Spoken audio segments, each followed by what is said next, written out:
Oh, you know what? I just thought of the fact that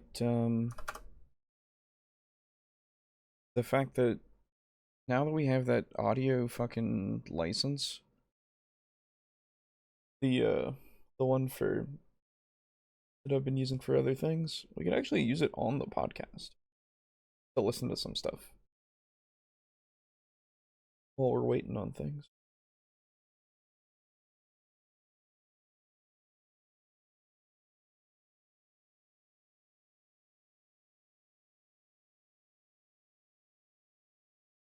Uh, that is somewhere appropriate. It is just me tonight. Hello, Draco Kraken. How are you doing? Welcome to the stream. It is me. I am here. Potentially Aiden will be around at some point. But it's mostly me. Cool. Oh goodness. Oh my gosh. Tracker Kraken, I need to get in touch with you later. About next Monday or Tuesday. Because I forgot to do that. And I feel really bad. Don't let me forget. Do that. Also, you can probably hear it in my voice. I lost it a little bit. It's a little gone. It's a little scraggly. Um, because I was yelling a lot, but it was in joy. And also laughing a lot, and it was in joy. So my throat is dead because of joy. 17th will be a no-go, but maybe that Tuesday? Okay. Gotcha. Fair enough. Let me make sure that this is doing the thing. Oh, fantastic. It is. Good. Yeah, I've fallen behind on putting things out for the audio only listeners. By the way, if you're an audio only listener and you hear this right now, I've finally gotten to put these things out. Um it doesn't take me too long to like get it all set together and stuff, so really it's on me, and I apologize. It's been mostly my needing to do home things, going over to my house and doing shit there and moving shit to there. Good evening, Lux. How are you doing? Um so hopefully I can get all the audio onlys that I've been meaning to up on the feed soon. I'm hoping that I can just do one at a time before the next episode comes out or the next episode is streamed. So, if I don't do that, hold me to it and tell me I'm doing a bad job. That way you can motivate me and also make me sad. Um Other than that, I need to figure out if I want to do something, make a new feed on something or not. We'll see how it goes.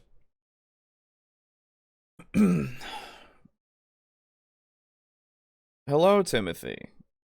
Good evening. How are you doing?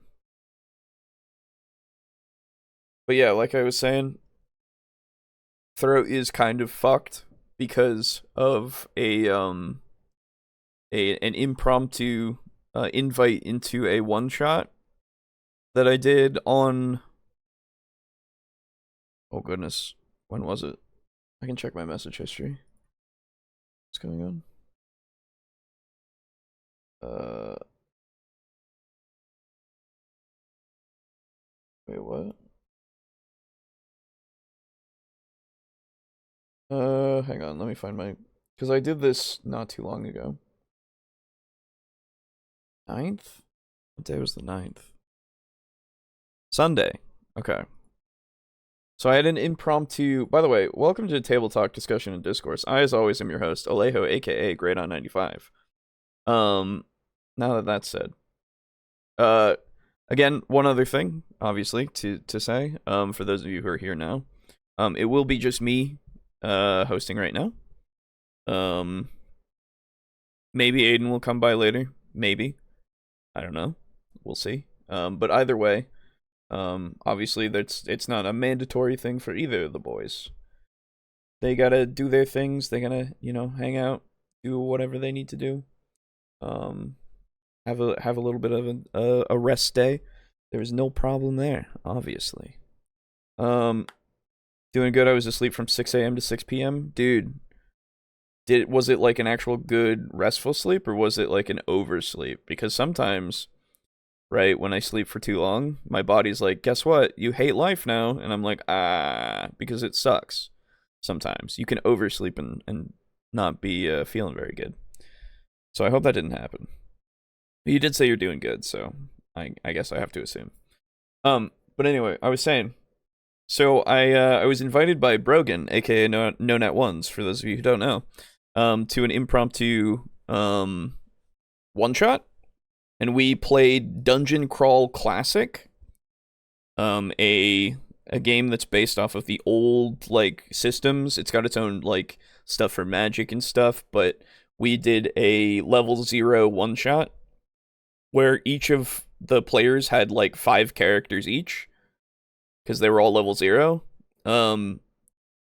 And it's meant to be pretty much a slaughterhouse, and like if you can get through it, it's pretty cool.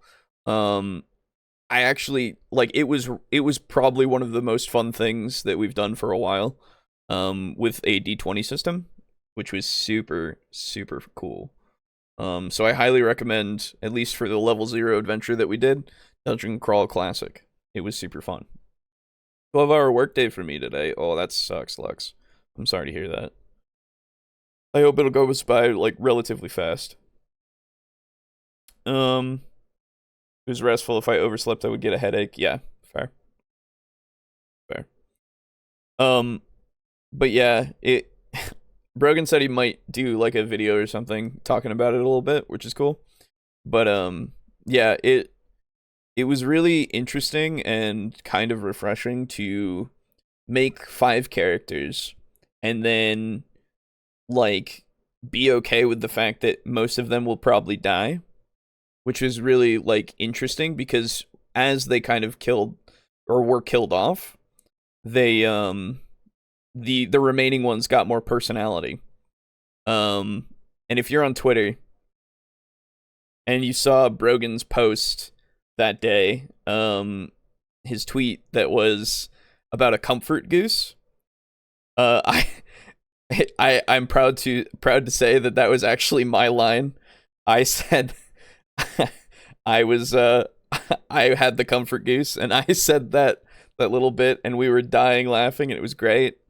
So if you know that, then you know, and if you don't, well, there was a comfort goose, an unlicensed comfort goose. It was great. So yeah. But yeah, as characters kept dying, the other ones got more personality and stuff, right? And it we all need a comfort goose. Hey, August. Yeah, that's true. Yay, goose. Yeah. And so, we kept going through dungeon room to room to room, and like everything could kill you in like one hit, right? Potentially 2 if they failed their roll hard enough and got like 1 damage or so. But some of the characters that we had 1 health, which was pretty weird, but really cool, in the sense of like, oh, okay, well, I guess this one's gonna die, so let's keep going, right? And the weird thing is for me is that I was very lucky for most of the campaign, or most of the one shot. I had my 5 characters through, I want to say, 75% of the entire game. I had all 5 of my characters. Everybody else was down to like 2 or 3.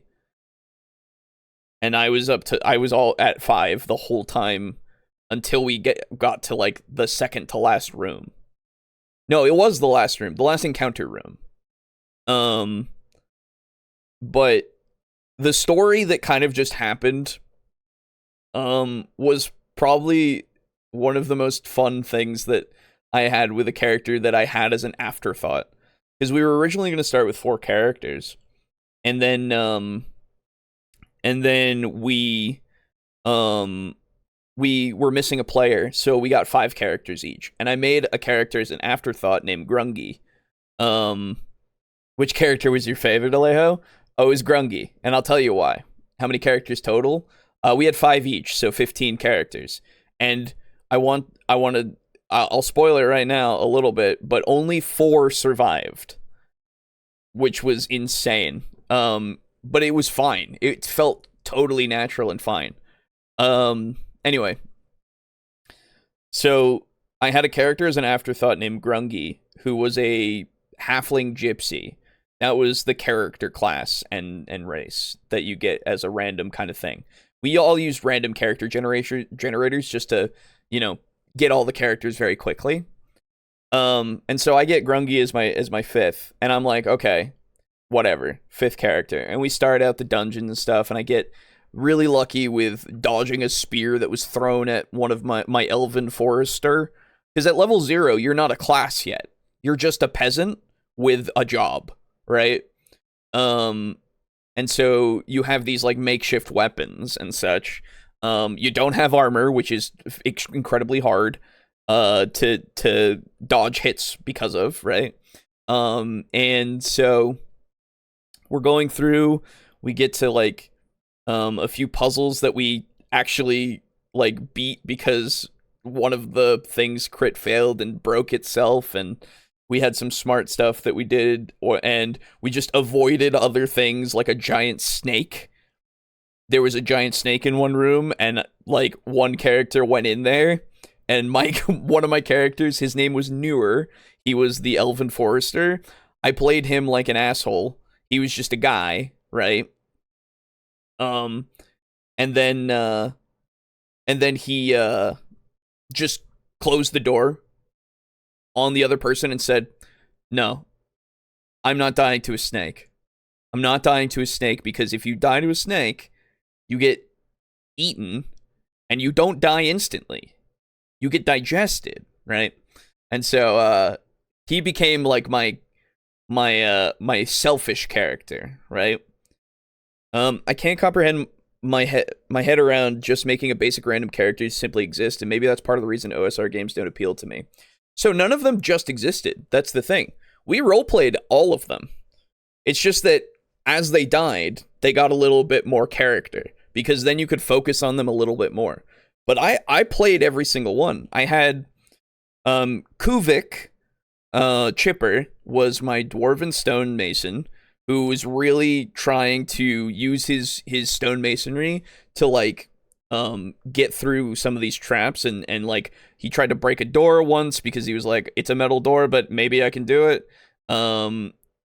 There was a giant statue that was made of marble that he was like, okay, I can try to fix this and stuff. Or I can try to break it, excuse me. There was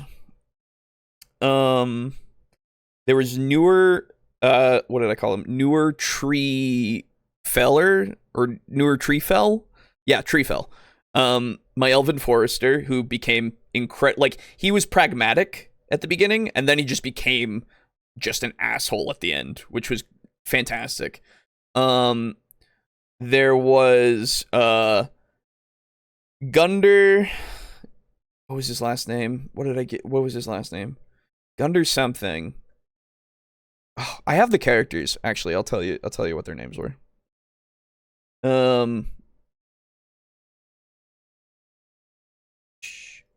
Give me a second. I promise we'll get to the actual topics shortly, but I do want to talk about this a little bit. Yeah, Dungeon Crawl Classic characters. There we go. Yeah, here's my level 0s. Okay. Yeah, Gunder Jacobs. He was a herder, and he had a herding dog. But because, like, we're all leaving our peasantry life to become adventurers, not heroes, adventurers, to go and get golden glory, right? His whole thing was trying to teach his dog to become a war dog. And the one defining thing that happened with him that I remember doing was he just started to, once people fell and died and got toasted and all this, he started to feed them to his dog to try to get his dog to have a taste for human flesh, quote unquote, or just people flesh, so that he could make the dog try to kill people easier. So that was his thing. And then Lister Throp was my rice farmer. He had the comfort goose. He was just kind of being a nice guy. And just kind of, trying to live, basically, but he wasn't like doing anything like super, self-sacrificing. That was my throwaway character, my halfling gypsy Grungy, my afterthought, who then became my main character. Because he wasn't my main character. He had a story arc that happened throughout the entire game because he survived almost all the way, right? I get the impression that modern OSR systems are more lethal than AD&D actually was. Yes. Leroy would totally be the guy that's, hey, you go first into a new room. Yeah, absolutely. That's the thing. You could have characters like that. Of course, sometimes in roleplay, you just have to make decisions that you think are smart, but which might actually be really bad. Yeah. Oh, yeah. That's why Newer just left. I think the other character's name was Hansy, who was a glove maker, who just walked into the snake room after he was like, guys, I hear snakes in there. And then they went in, opened the door, there's a giant snake, and he was like, oh, you've come to my lair, and you're invading. And Newer was just like, nope, and just closed the door on Hansy. And then the snake went at the end of the round and killed Hansy. Didn't open the door, because he couldn't open the door, I guess, which is fine, good. But that happened, right? And that was Newer's thing. But Grungy was self-sacrificing to his own detriment. Let me tell you what he tried to do. So the first thing he tried to do in the statue room, this statue would point at a large group of people, so 2 or more people. It would point to whoever had the most in their group, right? And it would shoot fire if you tried to open one of the doors, which would fucking toast the first person that it hit, right? And Grungy was like, okay, I'm going to try to save everybody. I'm going to try to get up onto the statue's finger. Now, the statue's finger was like 30 feet off the ground, and he's a halfling, and he had the worst strength. He had 8 strength, which was a -1 in this game. And so he would be climbing every round and get like 5 feet, like maybe, but he's not even to the arm yet. And he did this for 3 rounds until he was shaken off because the statue would keep moving very quickly when groups changed. But he legitimately made other characters kind of pause and be concerned for him because he seemed to want to kill himself. But in his mind, he was trying to save everybody by trying to get onto and on the finger so that it would hit him instead of everybody else. And then the statue broke, right? The next thing that he tried to do in the next room was there are all these crystalline humanoid things, and they were going towards a character who had run in there named Adrian. Adrian's also one of my favorites. The Grungy Adrian duo was one of my favorite duos because of this. And Adrian ran in there, and they all started converging on him. And come to find out, it's because they're attracted to heat, and Adrian had a torch because he couldn't see in the dark with infravision, like a lot of the characters could. And so Grungy went in, and he pulled him out because he didn't want him to die, because there was a bunch of things in there. There was like 9 things in there, and everybody thought they were going to kill them, right? This was before we knew. And so he pulls him out and it was one of the only times that I've succeeded in my strength rolls. And I pull him out, right? And then he goes in to kind of look, and they keep looking at Adrian, basically, like their heads are turned towards. And so he's like, okay, I'm going to save him. And so he goes to the nearest one, and there's like a pool in the middle of this room. And he goes and he tries to just launch himself into the crystal thing and throw him into the pool. And he does so. The pool is 3 feet deep. He is less than 3 feet tall. But, you know, he can't swim either. So he's having a bad time a little bit. But he got the thing in the water. And that's what he wanted to do, because maybe it would, stop it. Then we found out they're just friendly things that are attracted to heat and light. And so we set a cart with a dead person inside on fire. Don't worry about the dead person inside. That was from the first room. And then they all go over there, and we went on to the next thing, going up and kind of trying to get this thing, get to the end of whatever this is to get the treasure, right? And Adrian and Grungy have now formed a bit of a bond, because Grungy is trying to save Adrian, right? Because Adrian was in trouble. And then Adrian was like, oh, dude, thank you. And became, quite fond of Grungy. And so they started sticking together, pretty much the entire time. And so everybody goes back up. A bunch of people have died at this point because of the statue, because of the snake. There was another room that had skeleton heads in it that if you got near them, they would animate and try to kill you, right? And so we avoided that room after somebody died in there. Went up to the next floor, or down to the next floor, excuse me.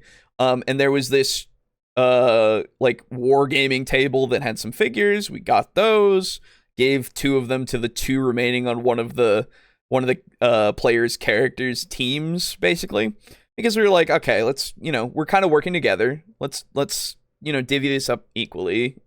And you guys lost the most, so here you go, right? And then we get to the next room, and it's like terracotta soldiers, but they're clay. So not terracotta. And they're in a pit, and then across the way is another clay soldier guy who's a general, right? And he's directing these things after we enter the room to try to kill us. But we noticed one of there are like 6 generals, no, 7 generals at the back, I believe, 7 or 6. One of them was destroyed, and we all kind of were like, oh, and even did an intelligence roll just to make sure, and we were like, oh, those skulls down in that room correlate with these generals. Let's go crush all the skulls. And this is one of the things that I really love about this, because of the fact that it's so lethal, like turning away and leaving is an option, is a necessary option a lot of the time, which is cool, I think. Because it also makes you have to think a lot more about, what you're doing rather than the abilities that you can use, because you don't get any abilities when you're level 0, right? And later on you get more, but even so, you can still do weird things instead. So we go back down. Kuvik dies to one of the skeletons because he tries to go hit it, and then we all figure, oh, they're not moving, these skeletons. We'll just use our slings and hit them, right? And that was my first character's death. Kuvik died in that instant. And then the rest of us, got all the rest of the skeletons broken, came to the room again, and yeah, all the rest of the generals had died. But the one in the back, the actual general himself, the lieutenants had died. The general himself in the back, who was directing these things to animate and get out of this pit that they were in, this room. And there were like 70 of them. He was still alive and still directing, right, as we entered the room again. And so we were like, okay, we have to go and get that general, right? And this is where most of the rest of us died.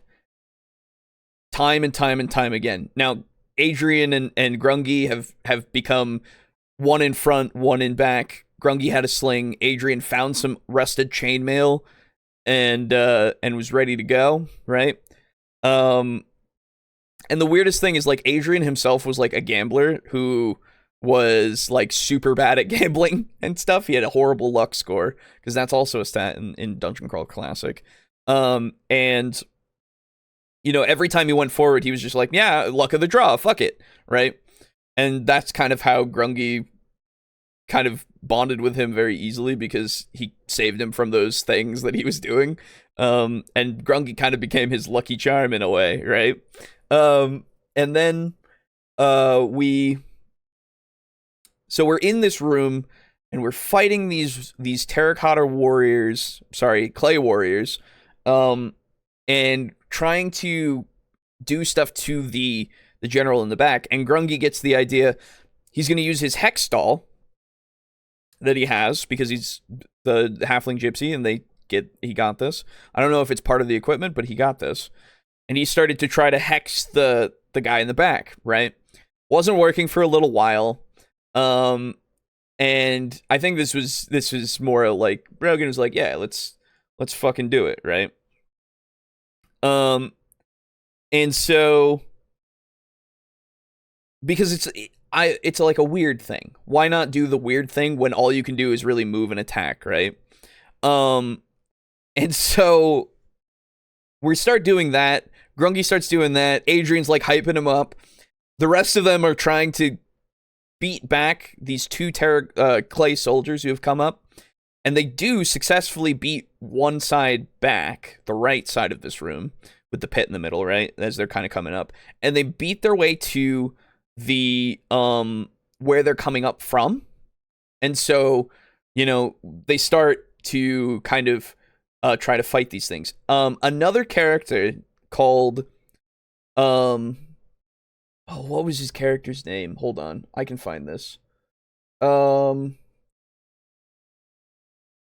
Cambio is another character on another person on the person who's controlling Adrian. On his group of characters. Cambio had been a beggar who had crutches, who was kind of just like, you know, playing that up and trying to get him to be given more money and stuff. He wasn't really anything. He didn't have like anything wrong with his legs or anything, but he had these crutches to do that, right? Because he's scamming them out of money. And so, you know, when people started dropping, Cambio, as he had done previously, he had actually run away from a bunch of things. He had proven himself to be a coward, ran away, right? He ran to the door and ran out of it. And Newer, my asshole elven forester, also did so. He ran away to try to get out of there because people were dropping, right? And, you know, Adrian and Grungy are starting to make their way forward. Grungy actually succeeds a little bit, and you can kind of see the arms of the general in the back begin to stop being solid clay. They're a little more flumpy, a little more, you know, just a little bit, right? Because Grungy only got one, I think, off. And so they're beating back this right side. The other side is being at least slowed down by other bodies. And one of the moments in there was that Gunder Jacobs with his dog had actually been in the front line of that one, and they gave me Brogan gave me a choice of if I wanted to use the dog to take a hit potentially, and I did, because I was like, yeah, I mean, Gunder would know, he's a war dog, so like, this is something that has to happen sometimes. It's gonna suck, but he can get another dog potentially, right? Maybe do it from scratch instead of it being a herding sheepdog. He could turn it into a war dog because he has the experience now of like training a dog at least. And the hit was only 1 damage, so it only did half of the damage to my sheepdog, Harold. His name was Harold. And so he survived, got a critical hit, I think it was, and then stunned the thing for the end of the turn, and they were able to beat that one back. And then another one was behind it, so he died. Um, but there were really cool moments like that for that sacrifice and shit. He actually sent the dog home before he died, so don't worry about the dog. The dog is alive. Another character ran with the dog. Cambio and Newer both kind of look at each other as they get to the door, and they're like, "Wait, did you get like any money or anything?" And the other and each of them's like, "Oh shit, we didn't get anything." And so they turned around to fight in order to get something. They needed something to be able to be alive and make this all worth it, right? All the deaths. So they come back into the fight. They get onto the right side with Adrian and Grungy and I think it was Ernest? No, Eugene. Eugene was the name. Another character from another player. The third player, in fact. And so they all are kind of, you know, using their staves and their and Cambio's using his crutches to just be used as a makeshift club because he had a sling, but he critical fumbled his sling and it broke, and he couldn't do anything about it for 10 minutes. So that wasn't something he could do, right? And then you know, Grungy's like there, and Adrian's like, okay, dude, you gotta go. You gotta get him. You can do this. Pushes Grungy in front as he holds the line against these this side's place where the clay soldiers are coming up. And they've been doing a great job. They've been making it so that they keep breaking these things as they're like or disrupting them as they're trying to come up. And so Grungy's like, okay. And he starts running forward, you know, trying to hex the thing some more. Doesn't get to. And as he gets closer and closer, he sees that the arms are flumpy. And he gets a glint in his eye. And he runs forward. And this was the moment that Adrian and Adrian's player were like, oh my god, I know what he's gonna do. No, Grungy, no! And he starts running after him. Grungy gets up there first. And and he's like, I can do this. And he jumps up to try to rip the arm, one of the arms that was pointing to do the directions and stuff, off of the general because it was floopy and mold and the clay was, you know, softer, right? But he tried to do this before with the big statue, so he was like, yeah, I can do this. I know I can do this. I failed my strength roll enough that it didn't really do too much damage. In fact, it did 3 damage, right? And so he's hanging off this flumpy arm that's kind of coming off this general. And the general turns around and goes to hit him. And Brogan rolls it. And he's like, yo, okay, what's your armor class? And I was like, 11. And he's just like, it's an 11. And I'm like, no. And he's like, it's meet or beat. And I'm like, no. So he hits Grungy and he takes him and fucking chucks him into the pit. This was at the detriment of all these soldiers who now, without being directed, became still, right? But he fucking throws Grungy, who had 4 HP, for 7 damage. And Grungy, you know, slow motion, gives Adrian a thumbs up, crying, because he knows that he at least did something, finally. Because, honestly, the whole time, Grungy could not hit shit. He could not do anything except that one time that he hexed, right? Fucking smacks into the middle of this pit, fucking exploded, basically. Like, his limbs and everything are just kind of broken in various directions. He's dead as hell. Adrian comes up. He's lost his friend. His newfound friend in this team goes up and swings.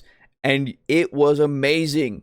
He hits him for a total of 6 damage. And it was just enough because the thing had 9 HP and breaks the general. All of the soldiers, the magic for them, gone. They're all gone. Everybody except for Adrian, Eugene, Cambio, and Newer were dead. Now let me rewind a little bit to tell you about Newer and Cambio, because something happened in this that was fantastic. When they came back to fight, right? They were here for money. All they wanted was money. Now, Eugene was part of the team that had only 2 people left. So, if you remember, the team that only had 2 people left, we gave both of those characters one of these little figurines that was actually worth money. 20 gold, in fact, each. One of them had died and been cast into the pit at this point when they had come back into the fight. So that was not something they could get without being stabbed to death by a bunch of clay soldiers, right? And the other one was on the person of Eugene. And so Cambio's player, first off, made certain that Eugene's player was okay with him trying to take the statue. Okay? Something important that you should, make sure that you do if you don't necessarily, you haven't played with somebody before, right?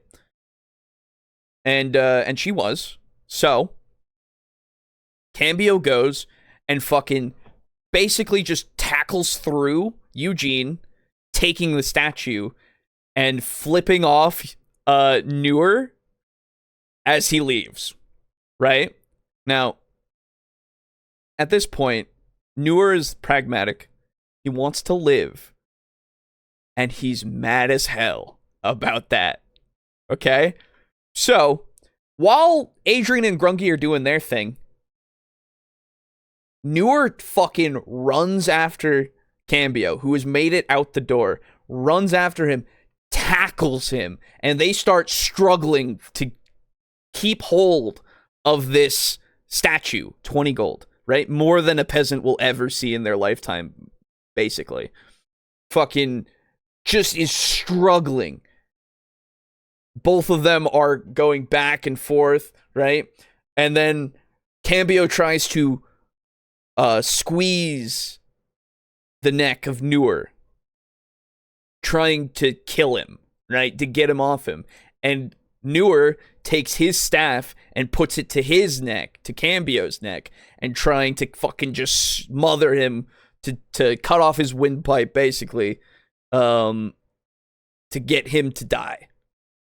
And they're going back and forth a little bit, but Newer eventually does make Cambio die. Both of us were so fine with this, by the way. Don't worry about it. Neither of us were not okay with this at all. We both were like, this is perfect. So as soon as Cambio dies, Newer grabs the statue, looks back into the room, sees that all of the other statues are not moving anymore, fucking flips Cambio off and runs. And just runs. He leaves the entire dungeon, and he left, and that was my only character who lived. He didn't level up. He didn't get anything but that 20 gold. Because he just fucking booked it, and both of us were fucking thrilled about it. It was so good. We had this dichotomy of Cambio and Newer, and, of course, Grungy and Adrian. Two completely opposite spectrums from these 15 characters. 5 each for both of us, right? Adrian, crying over Grungy's death, was able to take Eugene over to this secret door that he saw.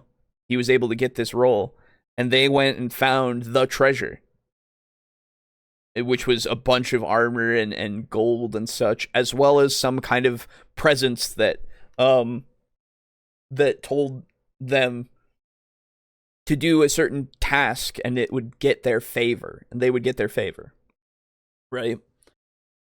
And they got to level up, Eugene and Adrian, right? And I was totally fine with Newer not leveling up because he was a scumbag, and that's fair. He would never be seen again, basically, from these people. I mean, potentially he could be seen again because he lived, right? But not for this party, okay? And he didn't deserve any experience because he just fucking killed a beggar, basically. a coward beggar. To get a 20 gold, right? But yeah, that whole experience was so much fun. I think that something like Dungeon Crawl Classic, you need to have people that you really like. At least for what I really liked about it, people that will do these kinds of things and like, you know, play each of these characters potentially differently. Because then you get stuff like that to happen, where again, yeah, most tragic anime deaths and top 10 anime betrayals is absolutely right, because one of them was incredibly tragic. I felt so bad for Adrian in that moment, but I loved every moment of it, you know? And then with Newer and Cambio, it was the exact opposite. I hated both of them, but I loved every moment of it because it all made so much sense to what was happening. Because they had gone through so much, seen so much death, and they were ready to just fucking leave. As long as they had something, they would just get the fuck out of there.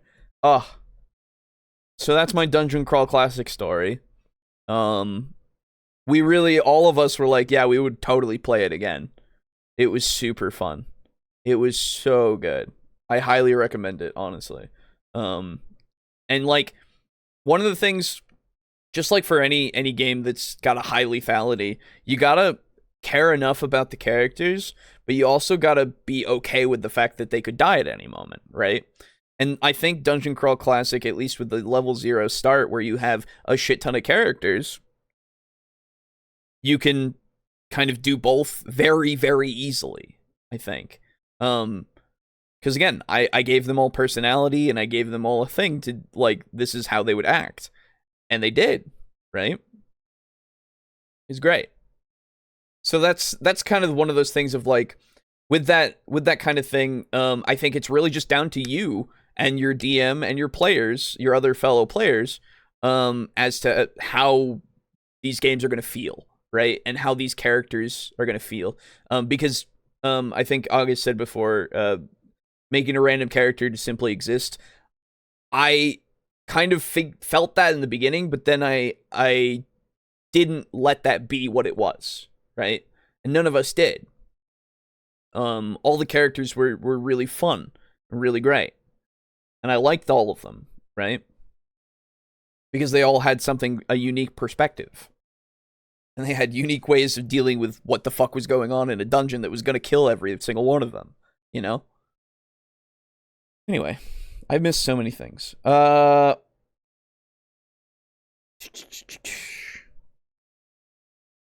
Instead of killing me, eat some rice. It's fresh off my farm. Yeah. No, no. He had his comfort goose. He was okay. Honestly, what did happen is that I forgot about his comfort goose as he was dying, so I wish I had put a scene for that, but that's my only regret.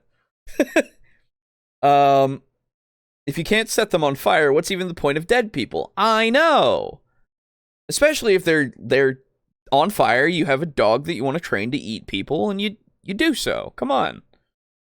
How's Brogan doing, by the way? He's doing great. He's doing great. First time I tried to fight a skeleton in Dark Souls. Google is telling me that terracotta is just what clay is called after it's been molded and fired, so clay is just the raw material. Oh, okay. Gotcha. Yeah, I think they were hardened, probably, but I think it wasn't. I don't know. Since Leroy breeds snakes, he would most likely try to get the giant snake for his own using magic. Well, so that, yeah, absolutely, if you had the ability to. But again, we were level 0, we had nothing, right? So it was soft clay. It became softer because of the hex. Yeah, Yeah. Leroy would be watching that fight laughing. That's fair. But yeah. So that was my Sunday evening. Unexpected, very happy that it happened. Really fun. Try it out. Try out Dungeon Crawl Classic if you can find a group that you can, really vibe with, honestly. I think it was a lot to do with the group, more so than the game. But a lot of the game mechanics I actually really like too. There's some stuff that's later on for like magic and stuff where you can get corrupted by using magic. And like magic doesn't work the same way twice. Like it isn't fully controllable, right? It's something that you can try to do, and you can do stuff with it, but that stuff won't necessarily be the same every time, which I think is interesting and cool for a force of nature, quote unquote, right? That you're controlling. They have interesting dice where you can go anywhere from a D2 to a D32 when you roll for things. It's very interesting. The quick start guide is what we use to kind of go for the rules. I think there's more rules in the actual core book, but the quick start guide is perfect to quickly start, ironically enough. So, and it's free. So go check it out. Absolutely. Anyway, I've had a little time to tell you about that, but I think now we should move on to the main topic of the evening, and that is CR. This was going to be part of the topic before, when we were doing last week's or the week before or something. But no, it was the last week's. Yeah. But we didn't. So we're going to do it this week. I think I care more about my Delta Green character precisely because she could die easily. Yeah, that's the other thing. I think that the investment is there. Absolutely. Story time with Alejo is nice. Thank you. I hope to have more. Yeah, so this video we're going to be watching. I have 2 queued up, but I don't know if I'll do both because, again, my throat is not great, which I need to take a drink of something soon. Give me a second. But this video is fixing 5E's challenge rating game changer. I remember seeing this video around a little bit, and I never watched it, so let's see what we have here about fixing the CR, because it is bad. It is bad. Alejo, quick honey power. Not right now. My throat isn't that bad. Don't worry. Anyway, so let us see what we have here. Boy, it does need some fixing. That's true. Let's see what we got. If you have a kitchen scale and it gives you the wrong reading, what do you do? Well, according to both Uncle Roger and a large portion of the Indies community, the right answer is apparently to throw the kitchen scale away and make an oath to never measure your ingredients ever again. Just use finger. But to me, it seems like there's a lot of people out there who want, or at least need, a way to measure how many dungeons they should put in their dragons, or vice versa. So I'm here to offer an alternative. That's right, today we are fixing challenge rating.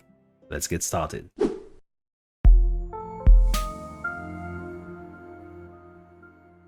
Challenge rating. In an ideal world, it would be a tool to help us find a sweet spot between so easy our players get bored and so hard our players get frustrated. Unfortunately, we don't live in that world. We live in a world where most dungeon masters have seemingly given up on preparing combat encounters and having a pretty good idea of how hard those encounters are going to be. Yeah, okay. Most, I don't know, but a lot do. That is true. Because I think that a lot of people just bank on the CR system working and then it doesn't necessarily, right? Because you can't account for It's like some of the creatures' power, or at least abilities, are a lot more powerful than the creature themselves, with like hit points and stuff. What the hell am I looking at? I think it's I don't know. It's like a beholder, but got a controller on it. Mecha beholder? Is it from the that one plane that is mech something, and it's the plane of law? That was just a flying one? Is that what it's supposed to be? I don't know. I don't know. I like it. Anyway, so I think, because I've done it too, where I just kind of throw in enough CR for it to work. And usually that's okay, right? We kind of, tweak things on here and there during the encounter, potentially as dungeon masters, sure. But most of the time, at least for me, I just kind of throw it at them, and if they die, they die. Which, I don't know. Looks like something from the Minions movie. True. But yeah, I think that this is unfortunately one of those things that comes with a lot of experience. Trying to navigate the CR system and trying to figure out how much power your players have that you have given them. If you've given them like magic items and stuff, you've given them more power potentially to take on these kinds of situations. And you kind of have to judge based off of other encounters. What do you think they're going to be able to handle? And that isn't always a great thing to do, because sometimes you're pretty certain that you're going to be they're going to be able to handle it, right?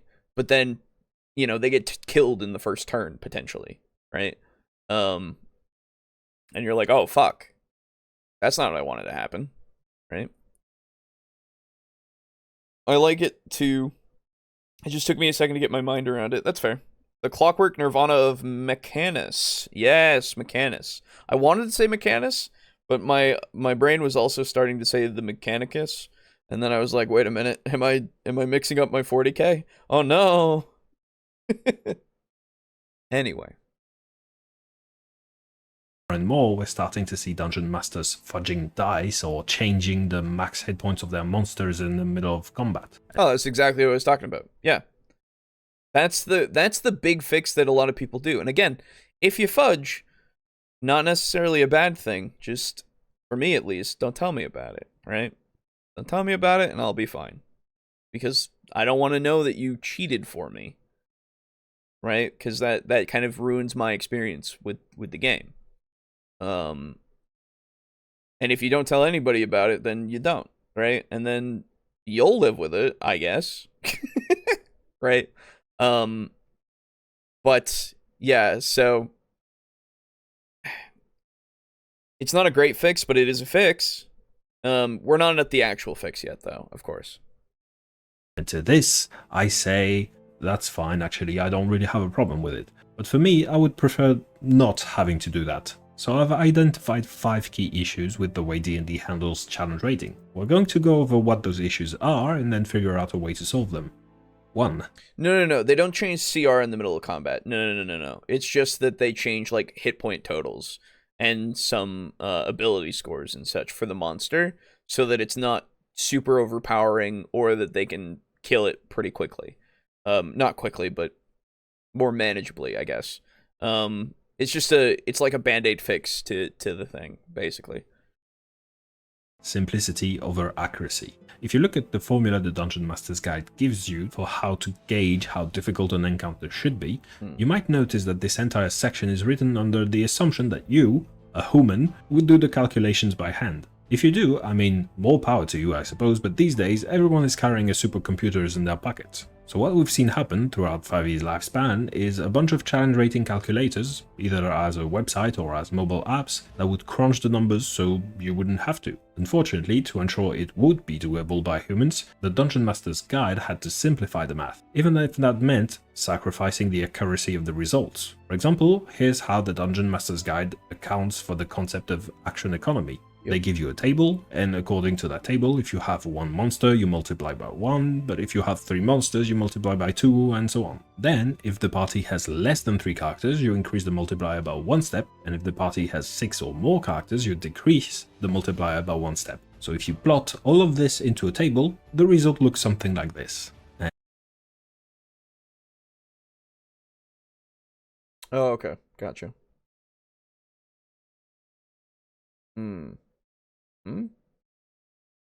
One PC, 20 monsters.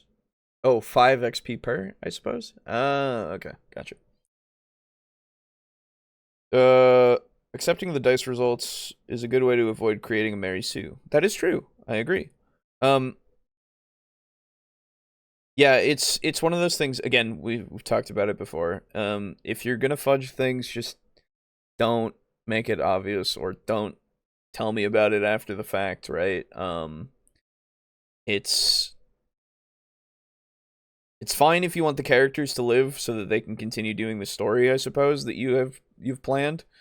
I understand that feeling, but I don't know. It lessens it to a degree in my mind, right? Because you've cheapened it a little bit. It's like they wouldn't be on the story though. They would have died. Or they wouldn't be in the story, excuse me. So yeah, it's one of those things where, again, every game that I play that's a TTRPG, I understand that my character could die, and I'm fine with that, right?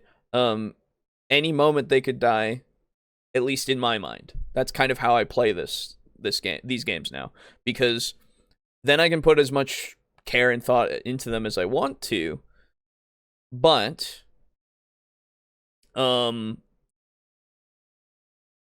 if they die, I'm not going to be like super upset about it, because this was a part of their story, right? This was always going to be the end of their story, or it wasn't always going to be, but it was the end of their story. And I think that, you look at their whole story and you go, okay, yeah, let's just make a new story, right? If it messes up, now this is my hot take. If your character's death, I don't know if this is hot take. If your character's death messes up the story that your DM has made, like the overarching narrative, then your DM needs to become more flexible. Because it shouldn't be so hard set that this one character is necessary for the story to take place, right? Or to conclude. Sure, if it's a personal arc story that they now don't get to do, I can understand that that is for that character. Sure. Again, you could take elements from it and put it into another character if you want to reuse some of that stuff. But I can understand entirely how that can be frustrating for the DM, I suppose. But at the same time, it's another thing of like, well, you have to know that we're in a game where my character could die very easily. Like, the dice could throw and be thrown and just be incredibly unlucky for me like 6 times in a row. It's happened. It's a thing, right? Or your monsters or whatever, the adversaries of the scenario could be incredibly lucky, right? Just in general. No one else was unlucky. It's just how it all works out, right? So I don't know. It's just this. It's so easy for me, at least, to have a mindset of like, just roll with it. You can roll. I understand the pun. You can roll with anything and just work with it, right? You just have to be flexible. And that's incredibly important, I think. Just in role-playing in general. And it's something that you kind of have to learn over time if you're new. Because in the beginning, yeah, it's all going to suck if your characters die. Absolutely, you're going to feel like shit. Potentially. I don't know. Maybe you've become enlightened at the beginning. But yeah, you just need to focus on the fact that you had a lot of fun with that character. Their story might not have been complete, but it did have the beginning, middle, and end. And even if it wasn't necessarily entirely satisfying, you had moments in between that were. You have to have, right? I will totally allow you to terminate your own campaign. Good, you should. If your character and Rico's character both die, and we have to send in other characters, I mean, the stakes are going to be different, right? The story might not be over, but that scenario is definitely going to change heavily because time passes, right? And you haven't taken care of it, potentially. That's the thing. I felt fudging the dice. You need to read the room to make sure no one knows. Sure. Yeah, you just have to, like, I think, I don't know. I think fudging for, like, it's absolutely fine to do for people that you know that they won't care, no matter what, right? In general, it's one of those things where, again, I just don't want to know, right? For me, I just don't want to know. If that's the decision that you wanted to make for the sake of your game, don't tell me about it. I do not need to know. Because it will just make my experience worse for me. You can tell everybody else. Just tell them not to tell me. That's fine. We can have an understanding then. Quick question. Can you use a character again after they die for another game? Yeah, I don't see why not. I mean, unless it's in the same world, right? Like the exact same world, exact same timeline. I don't see why not. You could take them anywhere. Any game. As long as it's not the exact same one. Because, at least, it depends on your DM as well, of course. Because I would say if we're going to be in the same continuity, your character who has died and cannot be resurrected, at least, is dead. They just are. Sorry. You know? But somebody else might go, no, you can bring him back. That's fine. It's just going to be a different game, different people, but you can see about them, you know, being with another thing, right? Anyway. Plus, I already have a Texas Ranger conceptualized to fall back on. Hell yeah, that's cool. I'm a cruel and evil being. Nice. That makes sense? Yeah. Anyway.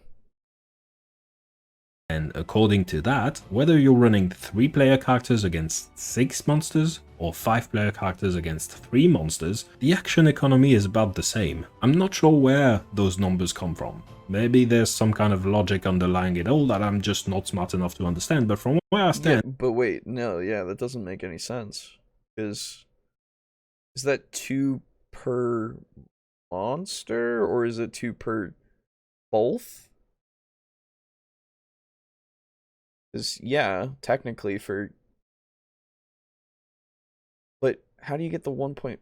I guess it's just the average in the sense of, but how is this over time? What is this? What is this table? I'm confused now.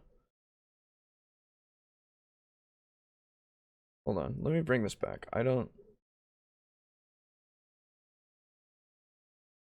Multiplier by 1 step. So if you plot all of this into a table, the result looks something like this. And according to that, whether you're running 3-player characters against 6 monsters or 5-player characters against 3 monsters, the action economy is about the same. I'm not sure where those numbers come from. Maybe there's some kind of logic underlying it all that I'm just not smart enough to understand, but from where I stand, it looks to me like this table is based on hopes and vibes. So if we get rid of... That's true. I'll agree with that.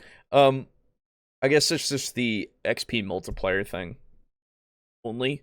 Because the action economy, I'm very confused now. I assume just because of the fact that there's a lot of characters on each side potentially, or I guess let's just call them entities on each side because they're not necessarily characters. So like with the 5v2 or something, and the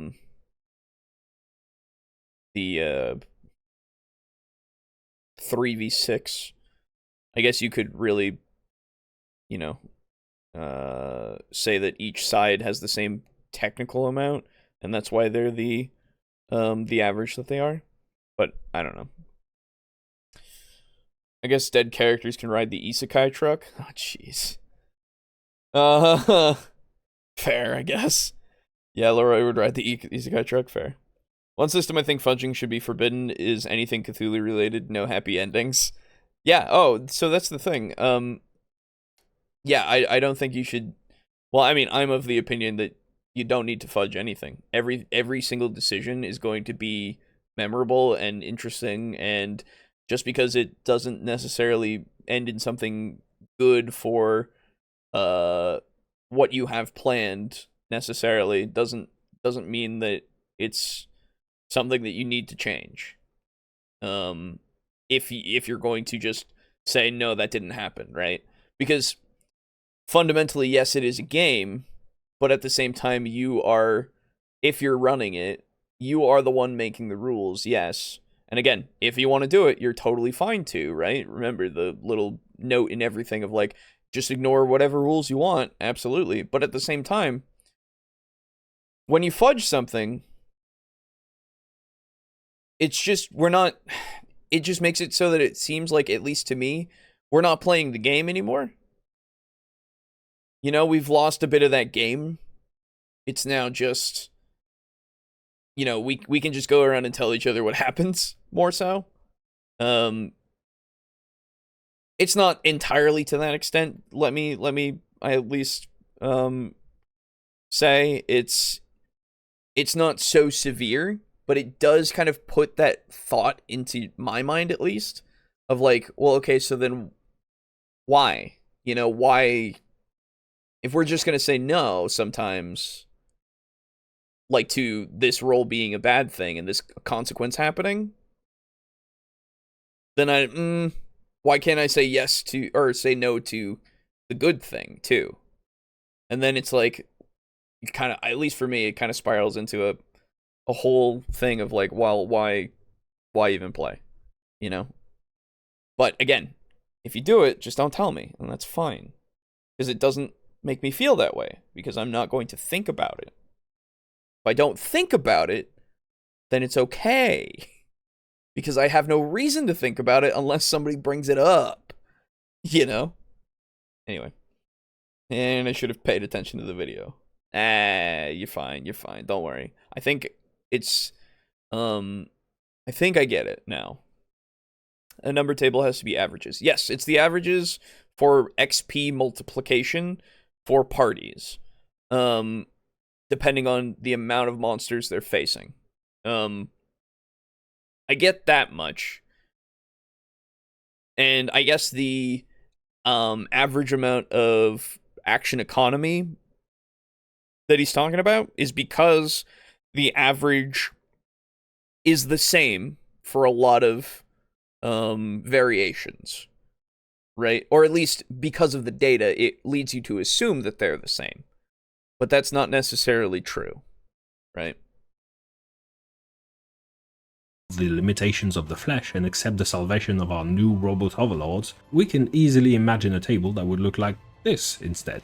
If we're using a mobile app, this more complex table is not going to make any difference in how long it takes for me to input 3 level 3 players against 6 bugbears. Yeah, but no, it would make a difference. This one is actually much better because this makes more sense in like the harder it is, the more XP you would get. Absolutely. Yeah. No, that makes total sense. Yeah, no, I get it now. Okay, we're good. I get it now. Don't worry, if Amber dies, nothing but eternal darkness awaits her. Yes. Yep, you're right. I have ideas for if you die. What I'll tell you happens.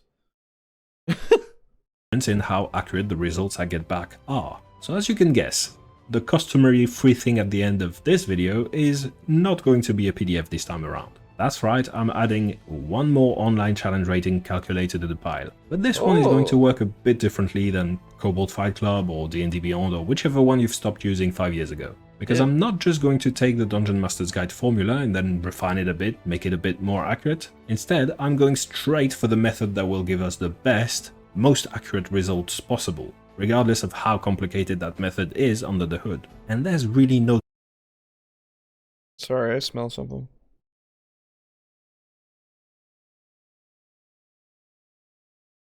I think I smell smoke.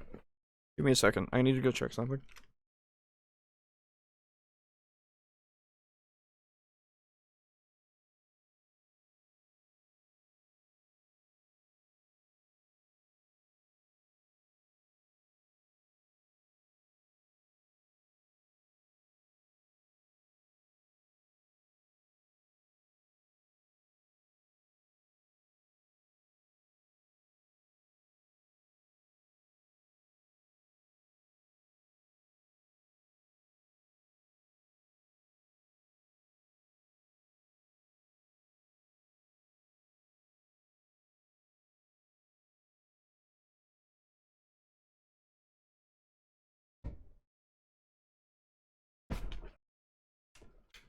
Okay, sorry about that.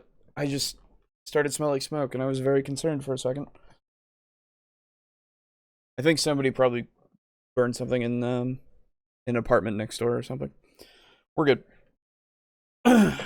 Anyway, that's what I liked about 4E, using minions to pad a fight out, but not to jack the lethality through the roof. Yeah, that's why minions are great. That's why 4E had some good shit. That's why 4E should not be hated so much. You are absolutely right.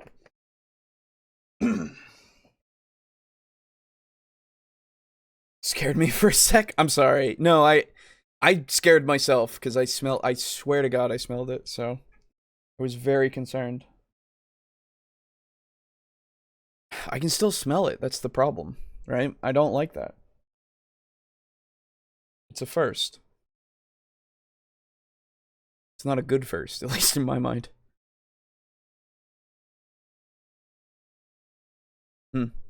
Yeah, no, it's either that or it's just like a candle or something. I don't know. Let me check out my window, because it faces the other side of the building and I didn't check that. Give me a moment.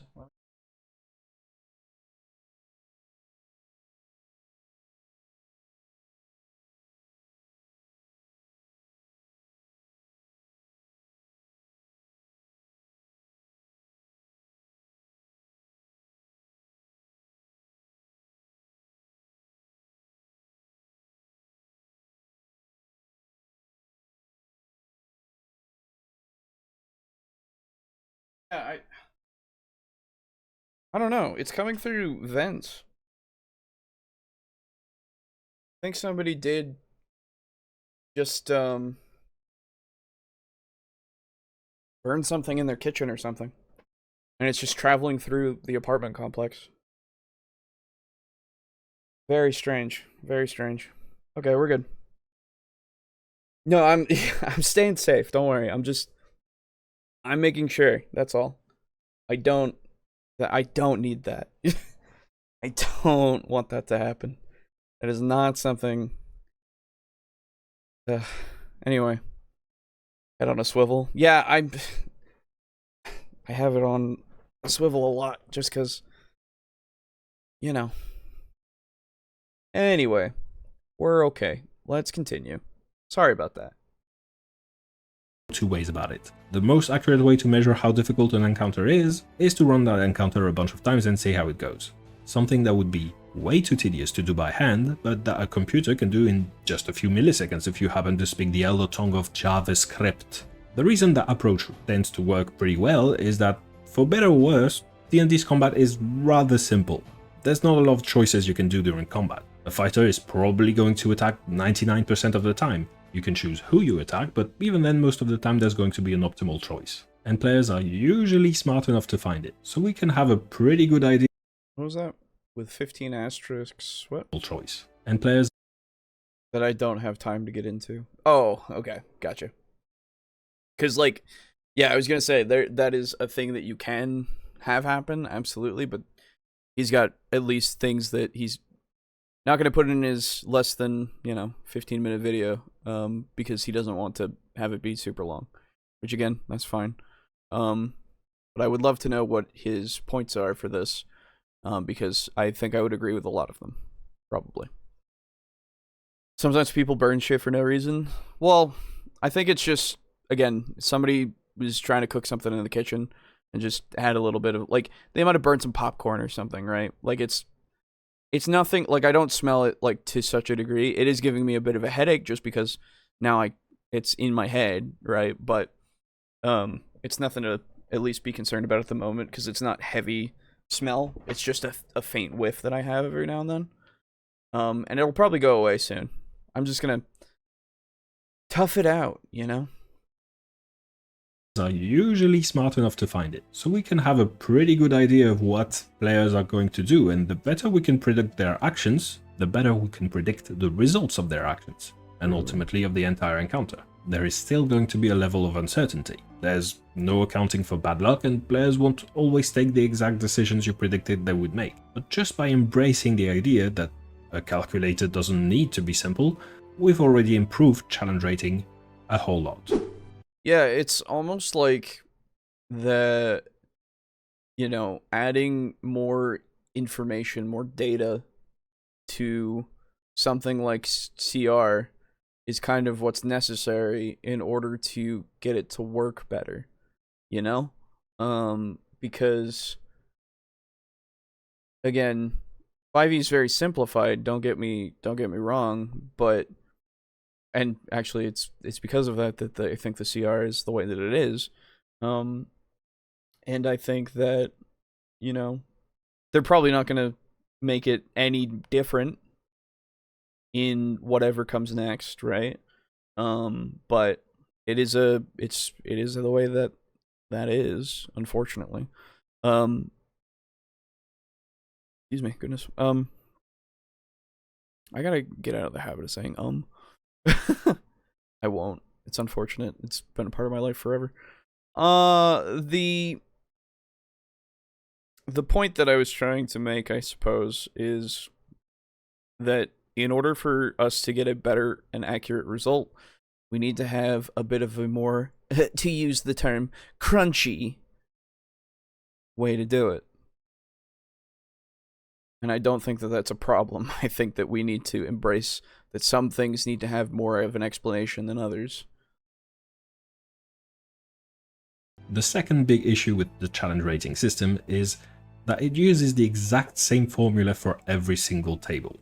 D&D is a highly customizable system. Some tables use feats, some don't. Some tables roll for stats, others use point buy, and then there's those who are objectively right and use the standard array. Some DMs dole out so many magic items that the entire party will run out of attunement slots by level 5, others will give you one magic item every 3 levels. And the beautiful thing is, none of those choices are right or wrong, except for the standard array. They're all equally valid, and that's not even going into common homebrew rules like getting a feat at first level or drinking potions as a bonus action.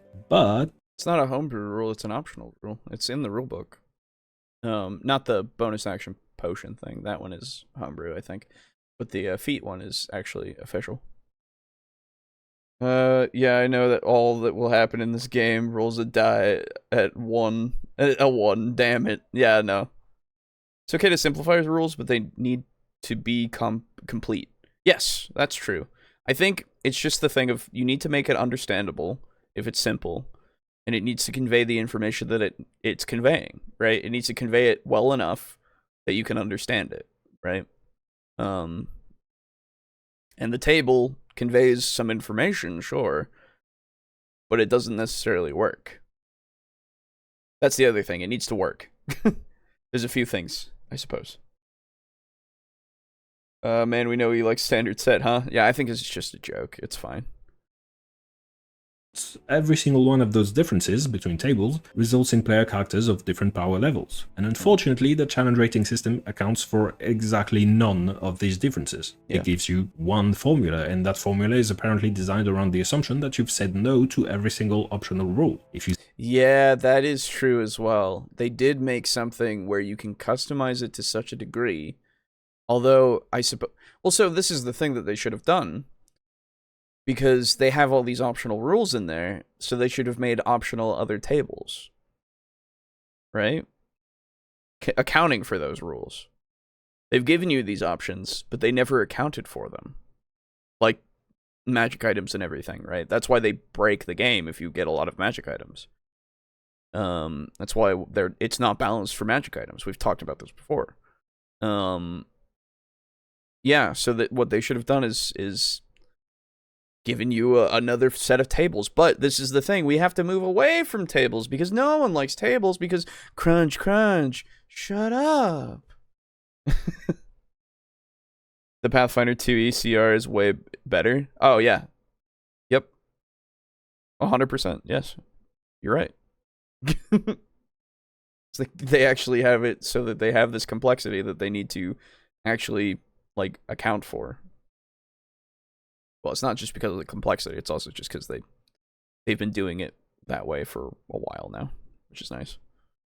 said yes to even just one of them, and suddenly the formula just doesn't reflect the reality at your table anymore and is practically useless. The most common complaint I hear about challenge rating is that the system seems to always underestimate the players, but when you dig a little deeper, this is almost always the reason why. So wouldn't it be cool if this little encounter simulator thingy also happened to let you input a bunch of customization options, like whether or not a fighter is using the Great Weapon Master feat, and then those actually had an impact on the result of the simulation? So that's just what I did. And in the case what Holy shit, this is great. This is awesome.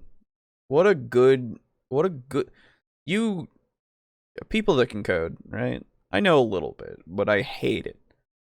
Good job. Do that more. You do good. those options are still not enough, you can go in the advanced customization mode, and that gives you access to a whole lot more. You can use that to tell the simulator about custom items you've given your players, subclass features that have a huge impact on the game. For example, let's say you're wondering why your rogue is not dealing as much damage as you thought they would. You can just click on the customize button, and as you can see, the reason is that the rogue was not subscribed to this channel. But as soon as the rogue leaves a like on this video, now they deal 1,000,000 damage and your encounter is now fair and balanced. There you go. Hey, there's your integration of the plug.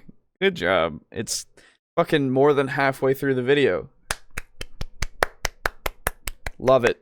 Yes, do that more. Never really thought of CR as a way to design an encounter for your players at their level, but as a way to decide how much experience an encounter should be worth. That's fair. Unfortunately for me, it is literally touted as the way to design it. Because, like, that's what the book says it is, right? And that's, I mean, if you stray away from that, that's good, because you shouldn't use it that way, because it doesn't work. And also the experience stuff, I don't know. If it's necessarily, because I don't use experience a lot, because I don't like worrying about experience. I like just doing the milestone stuff. And that's the other thing. It doesn't account for if you do milestone necessarily. So I like how this guy puts things together. Yeah, no, this is really good so far. He's explaining the problem and then showing you what he's done to fix it. Great. Good. The third issue with challenge rating is that the actual rating given to a lot of monsters seems inconsistent. Yes. There's a bunch of infamously deadly monsters like the Bodak, which can one-shot a player character of any level, or the Shadow, which can one-shot a player character of any level. Yeah, exactly. 100% these things, yeah. It's crazy, man. It is crazy. Not one shot. Well, I guess technically if they get a crit, you could potentially one-shot somebody with their strength, I suppose. But, yeah. Or the Intellect Devourer, which can one-shot a player character of any level. That is true. The Intellect Devourer does kill no matter what. It sucks. And even though we tend to talk about these a lot less, there's also a lot of monsters which don't perform well. Take the Rakshasa, for example. It's one of D&D's most iconic fiends, and it boasts an impressive challenge rating of 13, but it deals only about 18 damage per round. Yeah, this is the thing of, like, a lot of the time when you use something for its CR, it doesn't fit. It just doesn't. Because, like he's saying, 2 claw attacks, wowee. That's, yeah, at max, 20 damage. Sorry. Yeah, no, I'm stupid. 14 damage for the 2d6, plus 2. And then another 14, so 28, yeah. So, but that's only, like, that's the only thing it can do. That's it. Right? Yeah, sure, it's immune to bludgeoning, piercing, and slashing from non-magical attacks, but this is challenge rating 13. If you're at this point, how the hell do you have non-magical attacks still? I suppose you could just not have a +1 anything, right? Or something. Not, I guess +1 isn't necessarily magical, but usually at level 13, everybody's gonna have a magical weapon of some sort, right? He's clear, smooth, and does not go around and around. This ends my channel review. True. I remember Rakshasas being more powerful than their CR suggested in 3.5. That doesn't surprise me. Yeah. This is the thing. Edition to edition, it's gonna vary because they changed everything. But in 5e specifically, yeah, this thing is nothing, really. Meaning, even if all of its attacks hit, it would take the Rakshasa over a minute to beat the average level 3 party. Something that would take the challenge rating 6 human mage 1 fireball. So since we can't really rely on this one challenge rating figure that the game gives us to determine how strong a monster actually is, we would need to manually input the stats of hundreds and hundreds of monsters. That would be way too much work, right? Anyway, on a completely unrelated note, did you know that between the monster manual and Mordenkainen's Monsters of the Multiverse, there are 248 monsters with a bite attack, 148 monsters with a claw attack, and 87 monsters with both a claw and a bite attack. So yeah, I might have spent a weekend or two sifting through hundreds and hundreds of monsters, so you wouldn't have to. Just fucking thank you. Like, literally, you're doing the work, and the work is good. Oh, that reminds me of something to talk about later. Yeah, good job. I'm proud of you.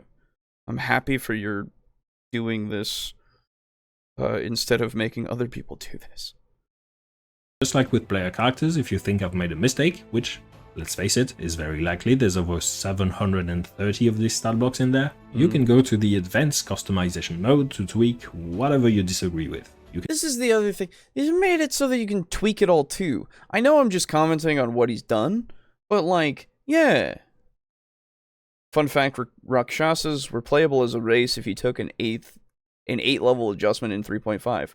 True. That is true. I forgot about that. Yeah, no, you're right. There was a lot of cool things you could do in 3.5 with, like, playing as monsters. You just took those level adjustments. And fucking other level adjustments for certain races, too. Because they were technically stronger. It was so cool. Off topic, but I feel like making a Tabaxi character. Do it. Illithids 2. They mind blast your party and it's over instantly with bad rolls. Yep. You can even save the result so that the next time you use that particular monster, it automatically uses your version of that monster instead of mine. One thing I'll note is that all player characters are set up by default to target the enemy with the lowest amount of hit points, but the monsters are set up by default, again, to target the player with the most amount of hit points. This is supposed to represent a pretty common tactic players use. They focus on one enemy at a time, and then as soon as a player takes a bit too much damage, they rotate to the back and let someone else take point. This tactic is common because it's usually the best one in most scenarios, but if your players are new, or if you want to roleplay the monsters as particularly smart and dangerous, you can change those strategies and it will always result in a much harder, much more dangerous encounter. Dude, that's great. That is so good. Good job. Fuck me. Why can't I be smart? Fucking... You do well. You do well. Don't mind me, I'm just, ordering a pizza because I want a pizza right now. I'm gonna be a little bit of a rotund boy. Don't mind me. Almost anything in the Underdark can be annoyingly lethal. Yeah. The Underdark's a little bit of a scurry place. So, oh, whoops. Make sure you experiment with the settings. The fourth issue with challenge rating has nothing to do with math or logic, but with language and presentation. When you do the challenge rating as described in the Dungeon Master's Guide, what it gives you as a result is a label for your encounter: trivial, easy, medium, hard, or deadly. But what I've seen happen a lot of times is that people have very different expectations and wants about what difficulty they want out of D&D and what those labels mean. For example, if you have pretty experienced players, you might want your D&D combat to be about good tactics and quick thinking. But then, according to the Dungeon Master's Guide itself, your players won't actually need any of those things until you start running deadly difficulty encounters. Good point. Yeah, the Dungeon Master's Guide isn't great at figuring, because tactical play is a really fun time if you want to do it. It can, but it changes literally everything about how these monsters work. Because they can use cover more often, they can use the terrain more often, right? They can do strange things to throw you off balance or get an advantage in some way, right? Draw you into an ambush or traps or anything like that, and it completely changes how it works. I like that site he's using to tell how hard the fights are. Yeah. This is the one that he's got available from this video. So honestly, anybody and all of you should go and check out Trekiros Game Changer. Sorry, I didn't say the name of the channel in the beginning. Oh my god, I'm losing my touch. Go check out this video if you want to go find the site. Go do that. I'll even put it in the description right now because it's important. You should do this. And I'm gonna have it in the description of the actual VOD as well. So don't worry, it'll be out there. But go absolutely check out the video. This is a good one. This is a good one. Very good one. There was a source book, possibly Races of the Wild, lets you play monster races by toning down their powers and only adding them back over time as they leveled up. Yes. There was also the one... Was it also Races of the Wild? That's where I think I got all the anthropomorphic animals. That's, I think, one of the places that I got a bunch of them. When I did the Age of Magic Fur campaign that our group did way before we started the podcast. Yeah, it might have been. Anyway. If you only have that one difficulty rating to play with, where do you go from here? How do you mark the difference between a regular deadly encounter and a boss deadly encounter? Where does it stop being a deadly encounter and starts being a TBK? The challenge rating system just doesn't give you the tools to determine any of that. True. So my solution is, I just don't show you any labels. I show you the result. You can... Yeah, okay, immediately, yes. Because if you put a label on it, as he said, unless it's completely a clear thing that everybody has a term that they've decided and accepted as the term, then if you just put the data, they can interpret that because it is just the fact, right? It's not a vaguer term that somebody can take and accidentally think of as whatever it is in their mind, instead of what you intended. So 100%, yeah, just don't say that it's easy, medium, hard, or deadly. Just do it. Oh, what a good idea. Because that way, I mean, sure, you get the, people that are going to say, I don't know what this, it's so much, it's all right there in front of me, oh my gosh, but they're not going to be using this. So, I don't know. Is it too early to give this video an A? No. I seem to remember catfolk being in there. Yeah, I think so. Catfolk are awesome. That's why I love Tabaxi. Yeah. In Pathfinder 1E, a monster CR is its level adjustment. I didn't know that. Nice. I didn't play a lot of Pathfinder 1. see how many hit points your players still have at the end of the encounter, and that tells you how hard the encounter is. You can see how many rounds the encounter took, you can see which actions they've taken, how much damage they've dealt, how many times they've gone unconscious, and based on that you can decide for yourself whether that encounter will be fun, anticlimactic, or tedious. The information you get is unambiguous. I don't tell you how to interpret it. That's up to you. We might disagree on what a medium encounter is, but you don't need my agreement or some label to know whether or not an encounter that looks like this is right for your table. And with that, we have a tool that's actually usable. It's called BattleSim, and you can find a link to it in the video description. So go toy around with it and let me know if anything's not working as you thought it should. As those of you on my Discord server know by now, that sort of feedback is the only way I know how to make stuff that will be useful to more than just me. Thanks for watching this video until the end. This is only my 6th video so far, so we're really just getting started. If you've enjoyed this video and want to see more stuff like this, make sure you leave a like and a comment down below. That's currently the best way to help me. Until next time, have a good one. I'm gonna go check and see how long or when this video came out, because now I need to know. This was only a month ago? Nuh-uh. Holy shit.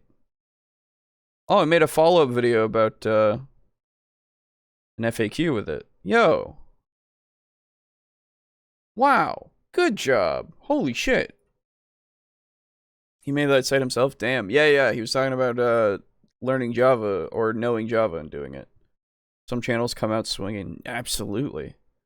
100%. Go and subscribe to Techiros, Game Changer. Go do that. Go and watch more of his videos, because I assume that we're probably not going to watch many more of those because they're good. At least that one was. So go.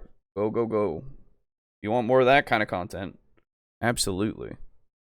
Obviously, if any of them come out to be, not great, which I don't expect anytime soon, at least from that first showing, then we'll talk again, but at least right now, that's it. Cool. So that was fixing 5U's challenge rating. And yeah, I would say so. If you've got data, at least assuming, the actions, which obviously you don't need to assume, or sorry, you can't assume and be correct about every action, because a lot of the times we'll do some weird stuff, our group at least. So potentially, we would mess with the what's it called, the data a bit because of that. But regardless, having that as a basis to figure out, exactly how your, or at least figure out close to how your encounters are going to go is fantastic. Much better than the other ones. 100%. We all have to miss every now and then? No, we don't. No, we don't have to.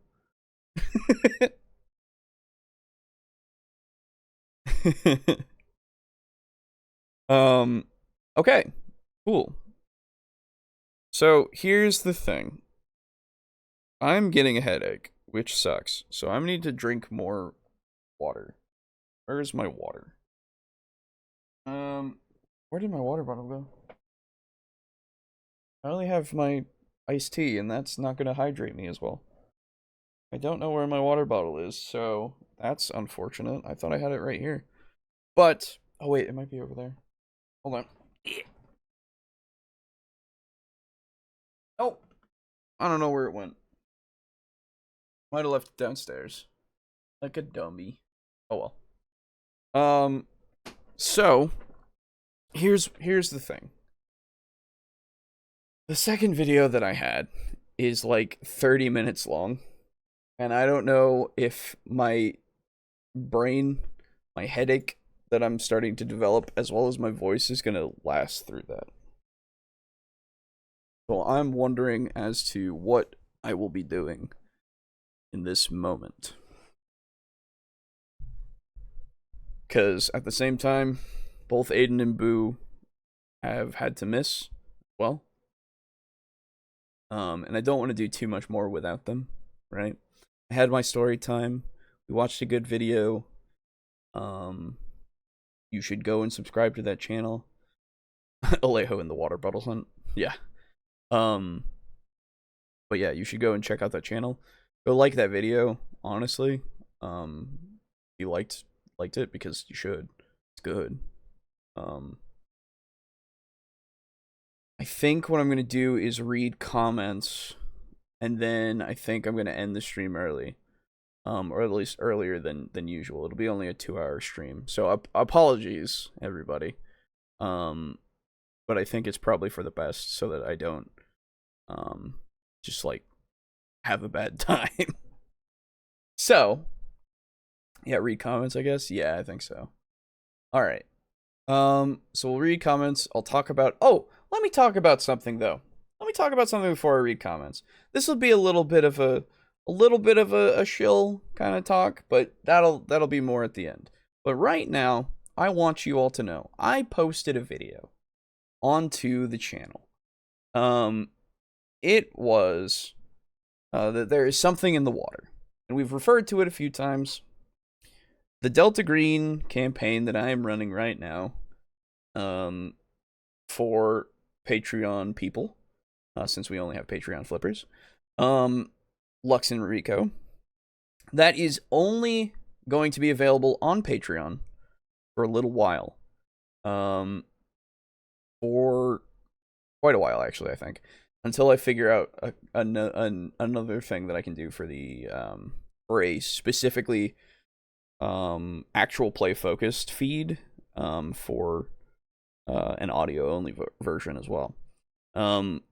So if you want to know more about that, you would have to, and this is probably the only time that I'm gonna say this like genuinely, to know about this stuff before anybody else, the Patreon only stuff, and Patreon and Ko-fi, the table flipper only stuff, you would have to go and subscribe to either of those for money.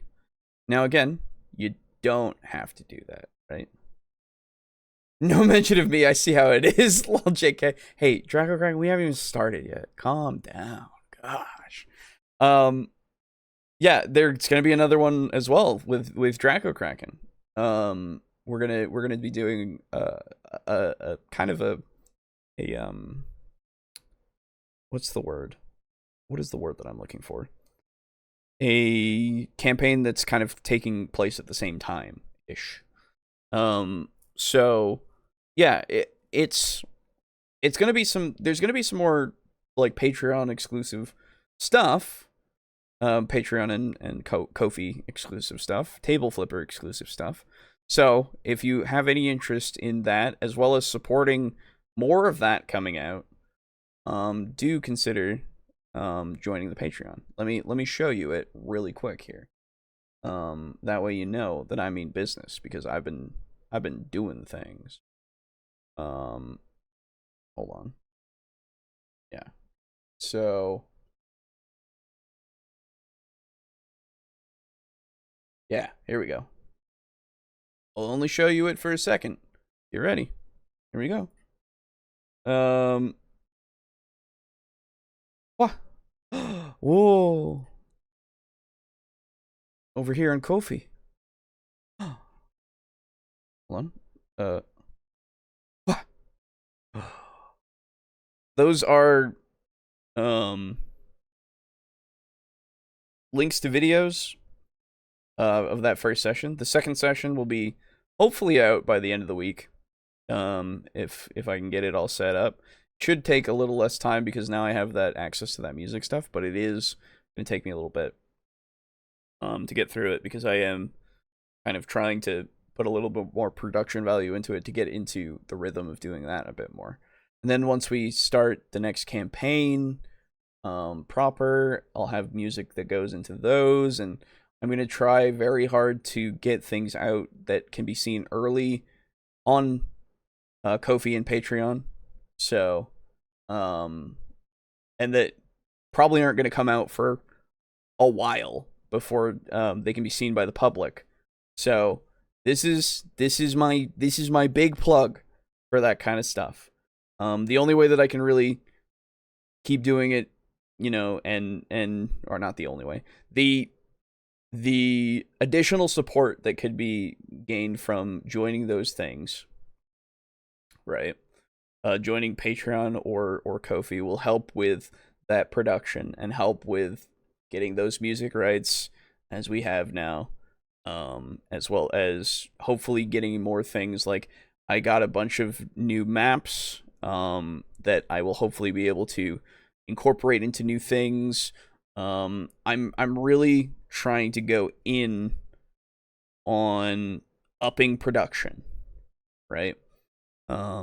So any support is obviously appreciated, and if you've already supported, and if you don't have the money to support, then I absolutely appreciate you no matter what. Just, you know, like the videos when they're a thing. Watch them. Tell other people about them. Tell people, you know, about the channel and stuff. About the audio only podcast and everything. This is my genuine call to action about all this. Because again, I'm trying to up production. It's gonna be a little hectic in this month. Until I get everything set up with the house.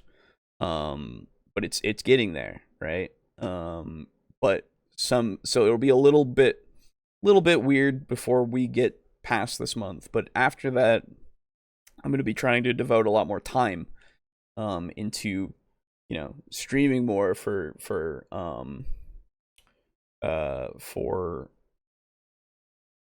digital distractions. I'm going to be trying to get some more do we call it dismal? It's been so long since we've recorded that I don't even remember if it's dismal depictions or something like that. The more movie kind of watching thing. I'm going to be trying to, hopefully we can get the campaigns to get out there more often. I'm going to see about rescheduling that kind of stuff. Hopefully we can find a better day, because that hasn't happened in so long, and we really want to finish Devils and Dice and move on to the next campaign. Plus my hopefully getting more 40k stuff ready to go, as well as the more whatever it's called, more Patreon, or sorry, Flipper exclusive games. Like, I want to get involved, you know, get ready to you know, make this all a bit more high quality, I suppose. So yeah, that's there's your genuine call to action, I suppose. Oh, Aiden's around. Oh my goodness. Hold on.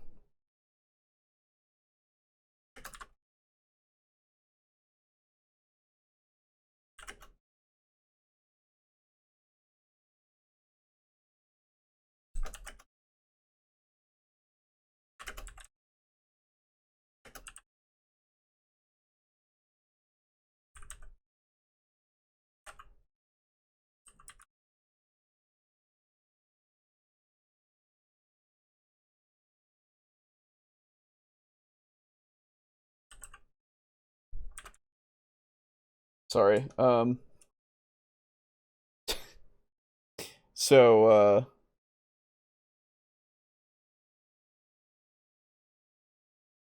hang on. Let me get Aiden in here.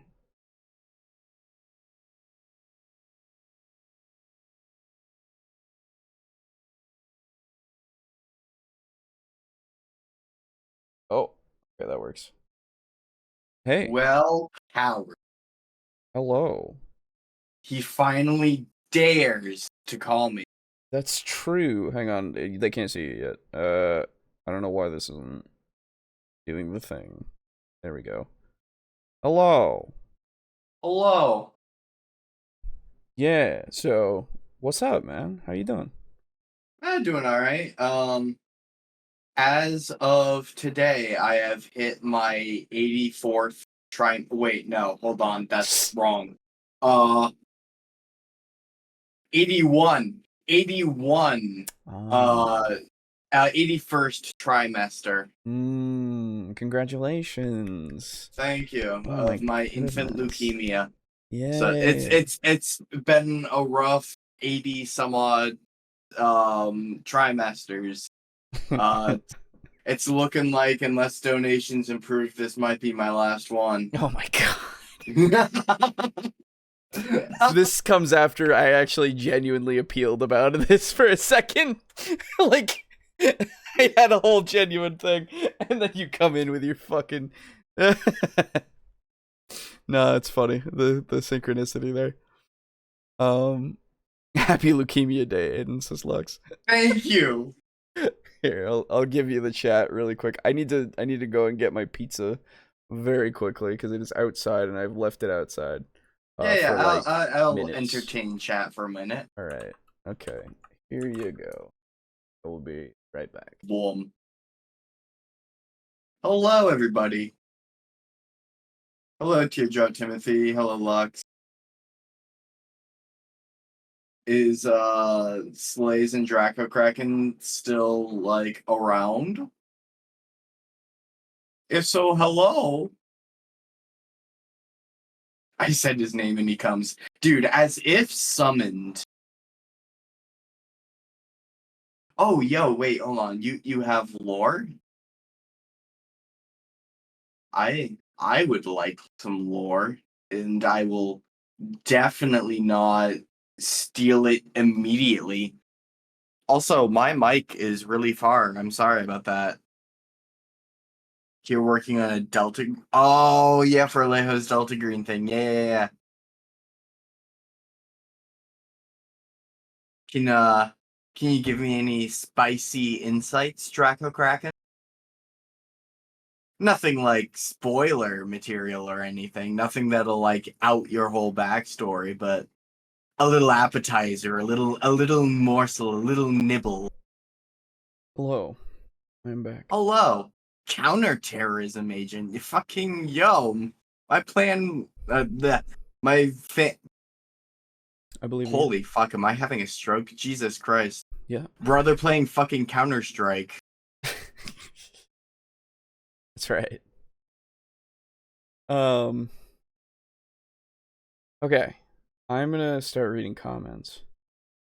And then I'm also gonna drink some water because my throat. Dude, hydrate or dehydrate? It's true. Dude, I'm so happy that I went over to my home today, right? I was gonna read comments. I went over to my home today and I was like, man, I haven't even tried the water like really, just to see. And I go over to the tap and I fucking turn it on and I drink some and I'm like, holy shit, it doesn't taste like garbage. That's awesome. Oh, fuck yeah. Yeah, it doesn't taste like chemicals either, which is great. So I'm like, Well, I mean, technically it does. Technically it does, yes. But what I mean is it doesn't taste like the fluoride or whatever that they've been putting in this town's water. That's been very noticeable ever since I got here. I think what you're tasting is something else. I don't think you taste fluoride. I thought it was that. It's probably some additive that they put into it with it. Yeah, with the fluoride. That's probably what it is. Yeah, adding fluoride to the water does not change the taste or smell of your drinking water. Oh, well, fluoride itself, whatever is in that, because whenever I went to the dentist and they gave me that shit, it tasted like that. So yeah, well, that definitely will taste if you go to a dentist because you want to know that you're putting fluoride in your tooth. It's like isopropyl alcohol. Like yeah. I work with 70% IPA. Yeah. And it smells completely different from the 70% IPA that you will get at like fucking Rite Aid or whatever. Right. Because what you're smelling is the bitterance that they put in it. Gotcha. Okay. Yeah. Well, anyway, it doesn't taste like that, so that's good. I like that. Yes. I can actually... Either way, you have non-shit water. Yeah, I can actually drink it without having to put a thing on the tap, so that actually makes me very happy. Anyway, that aside, let me read these comments. My voice is dying. Okay. Look at how quickly and how easily you grow bougie. The water doesn't taste like garbage. Yeah. If that's bougie, I guess. In my home that I bought. You think you're better than me? No. No, in fact, I don't at all. Okay. Anyway. Let me read Timothy's comment. So this was from last week's video. This was when Boo and I talked about Warhammer for a while, and then we talked about campaign length. And also, I just realized that I didn't have this correct. Hold on. Hold on, everyone. Hold on. There you are. Okay. So, Timothy wrote some lore, apparently. Here we go. Hello, bros. Warhammer is cool, huh? Yeah. In other news, the writer's block has let its iron grip off my brain, and some magic lore, and some info on my magic guild, the IMO. Part 1. The internal framework of the International Magic Office. The IMO is broken up into 4 branches, north, south, east, and west, with 3 top chairs of leadership in each branch. Below that are 4 middle management titles listed in order from highest rank to lowest. Director, manager, secretary, treasurer, anything else. Below that doesn't have titles. And acts as independent contractors that can go between branches. The titles listed above are more stable and need a formal permission letter from a higher rank than them to move to a new branch. In the case of the first chair wanting to relocate, they need to hope a chair is free in the place they want to go, or they will have to take a lower spot and work their way back up. And since high-level magic users tend to live thousands of years if they play their cards right, nobody knows how long that will take, and top-rank magic users don't tend to step down unless something big happens. At every branch, every branch has at least 5 of each middle management title at a time, and no more than 10 at a time. Okay. Magic users will rise in rank if they do good work for the guild or do good deeds outside of it. They will only rise if a spot is open. However, there is a plan B to gain rank, promotion by combat, but this is rare. The one wanting to rise needs to have the following: 1. Official certification from the IMO. 2. The one being challenged needs to say yes. 3. The first chair of all 4 branches needs to give permission in the case a first chair being challenged. In the case of a first chair being challenged, only 3 is needed. Okay. Certification tests for all young magic users are overseen by middle management 90% of the time. Unless all members of middle management are not available, then one of the top 3 chairs will take over the test. If nobody is available, then the test is put on hold until someone is available. Tests last 5 years, but as short as a few weeks, if the person is that strong, but not many are.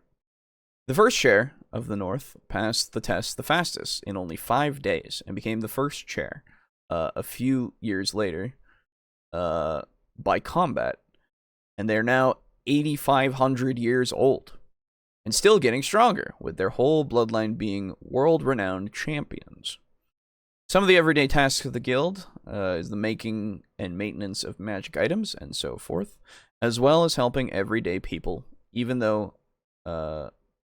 helping everyday people. Even though everyone can use magic, not everyone wants to, so that's where the guild comes in. Woo! I did it. I hope that was fun to read. Have a nice day. Thank you.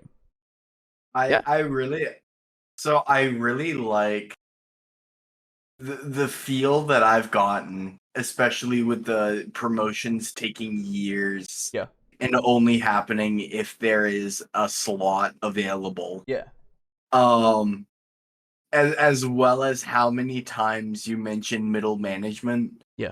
Really evokes an image of the IMO being a corporate hellscape. Oh, absolutely. And I kind of love it. Yeah. No, that's super good.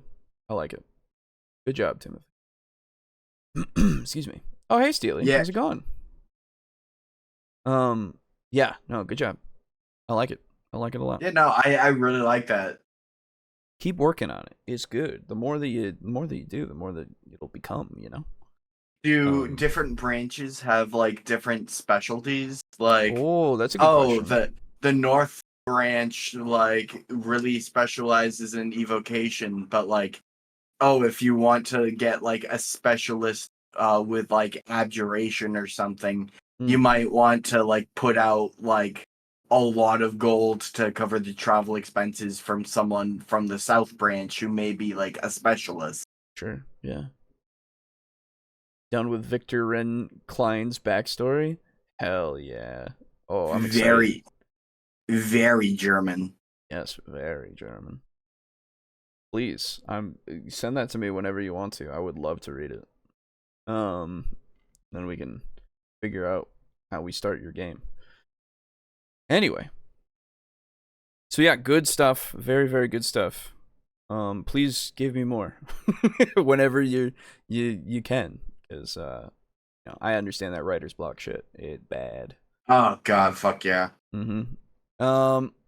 Unirico on the same episode says, "Here I am, sitting down to chill and watch back the podcast, and I instantly get hit with the traumatic flashbacks to resurrection protocols from our game. RIP. JK, it was super fun. Would recommend everyone give it a go. Yeah. Play Warhammer, everybody. It's fun. Honestly, it's great. I'll play anybody. I'll do it. Good times. Fight anyone. Fight anyone, even if I'm bad. I'll do it. I'll fight anyone. Especially if I'm bad. I'm bleeding, making me the victor. This is why you should not play Necrons. You should only play Orcs all the time. I will. I do need to get to painting my Orcs, honestly. I'm excited to actually get to them. Yeah, it's gonna be great. Oh, each part of the world is good at certain types of magic, but I would not say the branches do that. Okay. There you go. So they're more of like a unifying kind of aspect then, in a way. I mean, yeah, sounds like each guild has a variety of specialists. Right. As unifying as the corporation can be, I suppose. Anyway. And I would also assume with like the name the IMO, they are like the only word in my head is like extraterritorial. Like they operate outside of countries. Yeah. They're like the Olympics Association, which Gotcha. I really like. Hell yeah. I kind of have a similar similar like basis for my fighters guild and mages guilds in my world, where like each country will have like the fighters and mages guilds like more or less prevalent depending upon the culture of that country. That makes sense. But typically they are seen as not owing allegiance to any one country or creed. So long as they maintain their internal rules and don't interfere with like outside countries too much, they're pretty much given the leeway to operate as they see fit. That makes sense. Very cool. I'll probably be a while getting more world building stuff on my own out because of all the time I've been putting into my character. My brain has been a bit of a fire hose with that. Oh, you're fine. Yeah, absolutely. You don't worry about it. I'm excited to see whenever you get back to world building stuff. I wish my brain did that, Lux. The way it works for me is whenever I start writing about one thing, my writer's block cloud moves over that one thing, and I start getting ideas about literally everything else. Same. Absolutely same. Absolutely. And then when I go for that other idea, it does the same exact thing. It's great. Love it. Yes, they run outside of the kingdom. There you go. Fair enough. Sense. Anyway, so Lux wrote a comment on last week's thing saying, I still don't have much of a comment for this one. All my brain time lately has been going towards Delta Green. Oh. On the subject of 40k, it looks fun to play. I like the lore, and I have long had an interest in making an Adeptus Sororitas army for reasons that I will neither defend nor apologize for. You're fine. Sororitas are great. But there are a lot of other entertainments that are higher on my priorities right now. Of course, I could wake up one morning and decide to bump 40k up to the front of the line. That could happen at any time, or it could never happen. But if it does, I'm probably going to wait until the full 10e rules come out, so I'll know what it's really going to be like, and so I don't have to relearn things. Or campaign length. Oh, sorry, on campaign length. I think the longest one I've run is one I'm currently running in Pathfinder 1e, which will hit the 2-year mark in September. Woo, nice. Part of the reason for that length, though, is that it's text-based and pretty slow-paced, and it can take a while for people to type out their responses. If it were in person, the amount of content we've gone through probably would have happened in 2 or 3 months. Excuse me, goodness. Plus, I'm using MS Paint and GIMP as my VTT, which is also a bit of a slower process, but it makes for good record-keeping. Fair enough, yeah. Alright, that's it. World exists for another week. I'll at least keep it going until the Super Mario RPG remake comes out. Plus, I want to see the Delta Green mission through. Hey, as long as the world can be alive for that, that's fine with me. Hell yeah. I remember saying Leroy's great-grandfather is 3rd chair of the South, I think. Yeah, I think you said... I remember that. Yeah, that's right. Anyway, the only other comment is Timothy on my teaser for the current Astatine thing, saying that's cool, which, yes, it is. But yeah, that's all the comments. Thank you, everybody, for commenting. If you want to comment in the future, you should do so. And if you want to look at the Astatine thing, you should join the Patreon or the Kofi. Speaking of... Oh, go on. Oh, I was going to say, I'm just going to start shilling if you want to say something in between. Oh, no, I was just going to say that I really liked the artwork that you showed in the group chat the other day. Yeah, thank you. That is eventually going to be merch. Absolutely. Hell yeah. I definitely want to put that on things. So, speaking of Patreon and Ko-fi things, well, we have both of those, and you can become a table flipper on both of them. And if you do so, you can go and look at the current campaign early, because it's out there for both record keeping for my players, as well as just a thing for all of the fellow flippers to enjoy. It's a great little thing. I'm having a lot of fun running it, and my players say they're having fun at least. But how can I believe them, really? But regardless. After all, it is well known that no one lies to you as much as friends. I thought you were going to say no one likes your games that you run. Oh, well, I just thought that went without saying. That was, you know what? Fair. I know. So yeah, if you go and you join either the Patreon or the Ko-fi, you can have the special privilege to go and look at that right now. It is a It's a thing that you can go and watch. It's just out there, and you can go and figure out if you want to be a part of it or not later on. Because I'm definitely going to be running a lot more of these games, because I think that Delta Green is one of my favorite TTRPGs of all time, right up there with Vampire. Like, legitimately, I think it's fantastic. And there's a lot that you can do with it, and it's not just because I'm obsessed with it or anything. I promise. It is also that, but I mean, No. it is that, but that's not why. yeah, exactly. But no, legitimately, I think that like it has so much versatility the way that it is. It has so many skills, and it just has this feel that I super vibe with. So, yeah, definitely gonna be running a lot of that. Plus, I get to call people Icemen now, which is very cool. Or snowmen too, because of the ice little moniker thing for Project Esteen. If you looked at the thing, it's very cool. I like it. Who wouldn't like SCP the TTRPG? There is actually an SCP TTRPG that I did buy, and I do have. That I Is do it want any to. good? I don't know. I do want to run it at some point just to see how it goes. It would be probably a little one-off thing just to see. But it did exist. It was on Drive-Thru RPG, I believe, that I got it. And I have no idea how it is.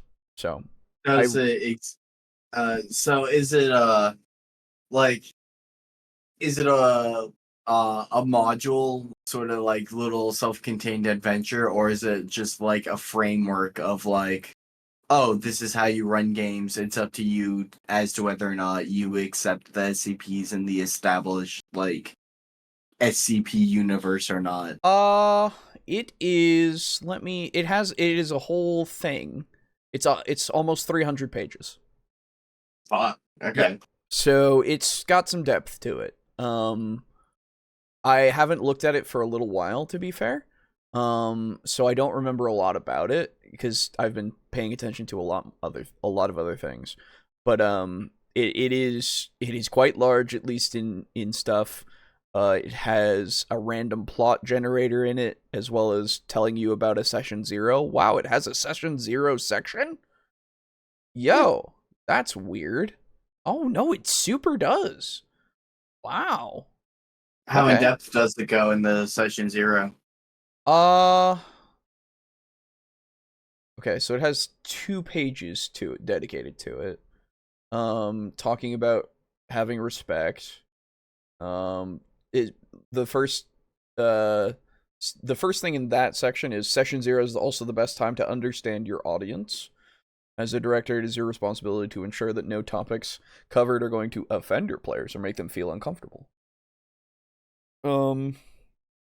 Gives you the idea of drama cards as an optional system to it's like inspiration, kind of the same general ideas, at least. And then later on, as a director, you should deal with security levels as more of a strong suggestion than a rule of law. Fair enough. Yeah, there's a lot of I don't know. There's a lot of information in this that I don't have the time to read right now. My throat is dying. But yeah, so maybe at some point that'll be something that we can do as a one-off, either as a main show thing or even for patrons. That could be a thing. Yeah.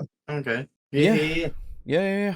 Lots like I was saying before, I'm going to get a lot more involved in this kind of shit, so I'm going to run myself ragged until I die, basically. And that's a good thing. So, regardless, Debatable, but regardless, sure. if you go Pop over off. to Pop off, King.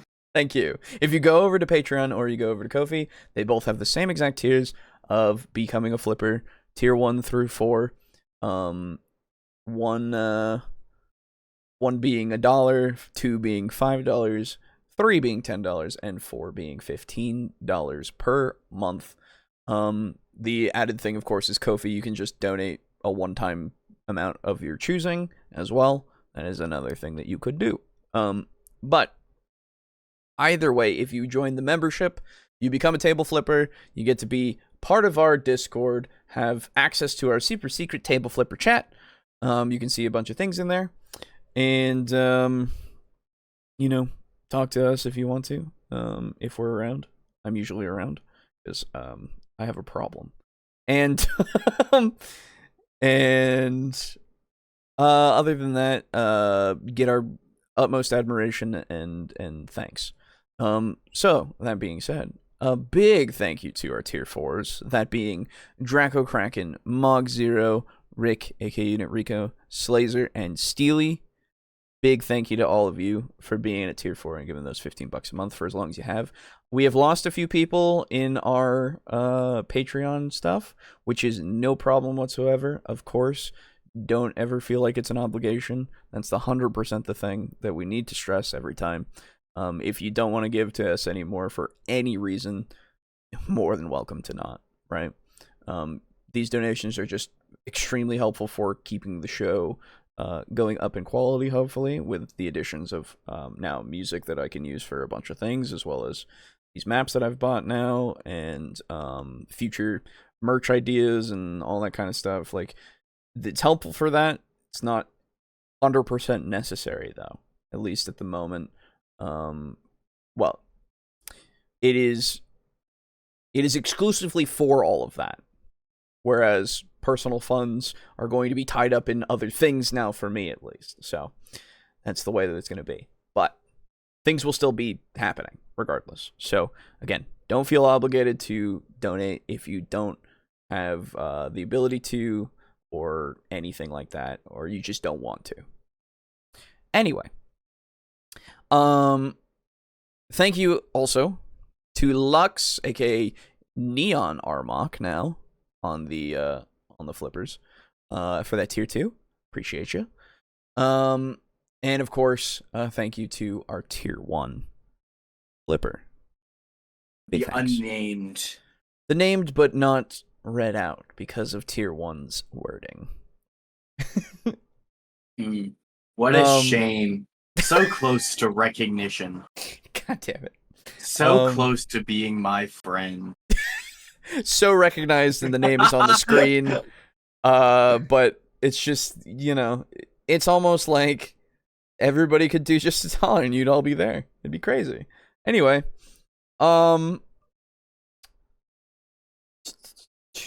yeah, so either that or Kofi, either is fine. Go for it. Or don't do either. But Or don't. Or just hang out in the streams and the stuff. Yeah. It'll be great. There's no way of scaring me in these things, but I will live vicariously through my characters. Yeah, exactly. If a GM doesn't torment them, I will. Yeah, that's the way. There you go. Horror. So, other than that, of course, other ways to support us, you can go over to our website, which I have not updated for a while, unfortunately, so I gotta get on that. But things have been a little hectic. So, if you go over there, you can find links to all of the things, the Patreon, the Ko-fi, the merch shop, donating to our PayPal directly, going to the Humble Bundle, or, of course, at the very bottom here, we have custom dice. They're still all here, the old 99 of those. Shiny. 15, Shiny, pretty. $15. You can get all of these in a little dice bag. I'll send it to you, your address. It'll be great. People have yet to tell me that their dice suck. Waiting for the time. And if they do, well, then I can tell them that those dice are recommended to at least roll a 1 at some point, but sometimes they'll roll their highest value at another point. So, I mean, you get what you pay for, really, right? Anyway, if you want, Alejo, I can be very contrarian and I can say that the dice suck. But it would be such a shame to say something that such an outright lie. That's because fair. I know that the dice are beautiful. They're one of That's my true. favorite sets. They're one of mine too. I use them all the time. It's great. I use them actually less often, but I do Okay. make sure to use. I just because I pick my dice based on I what know. the character's Yeah, theme is. absolutely. I 100% understand. I make sure to use them whenever I'm playing Boris, though. That's fair. That is Got fair. that red and yellow. Yes, true. Dice is Fuck, life. dude, we need to change our colors for Why? our theme. Why? I just realized that we're McDonald's colors. Are we? Oh my god, we are, huh? Wow. You know what I'm thinking, Alejo? What? Fucking brand deal.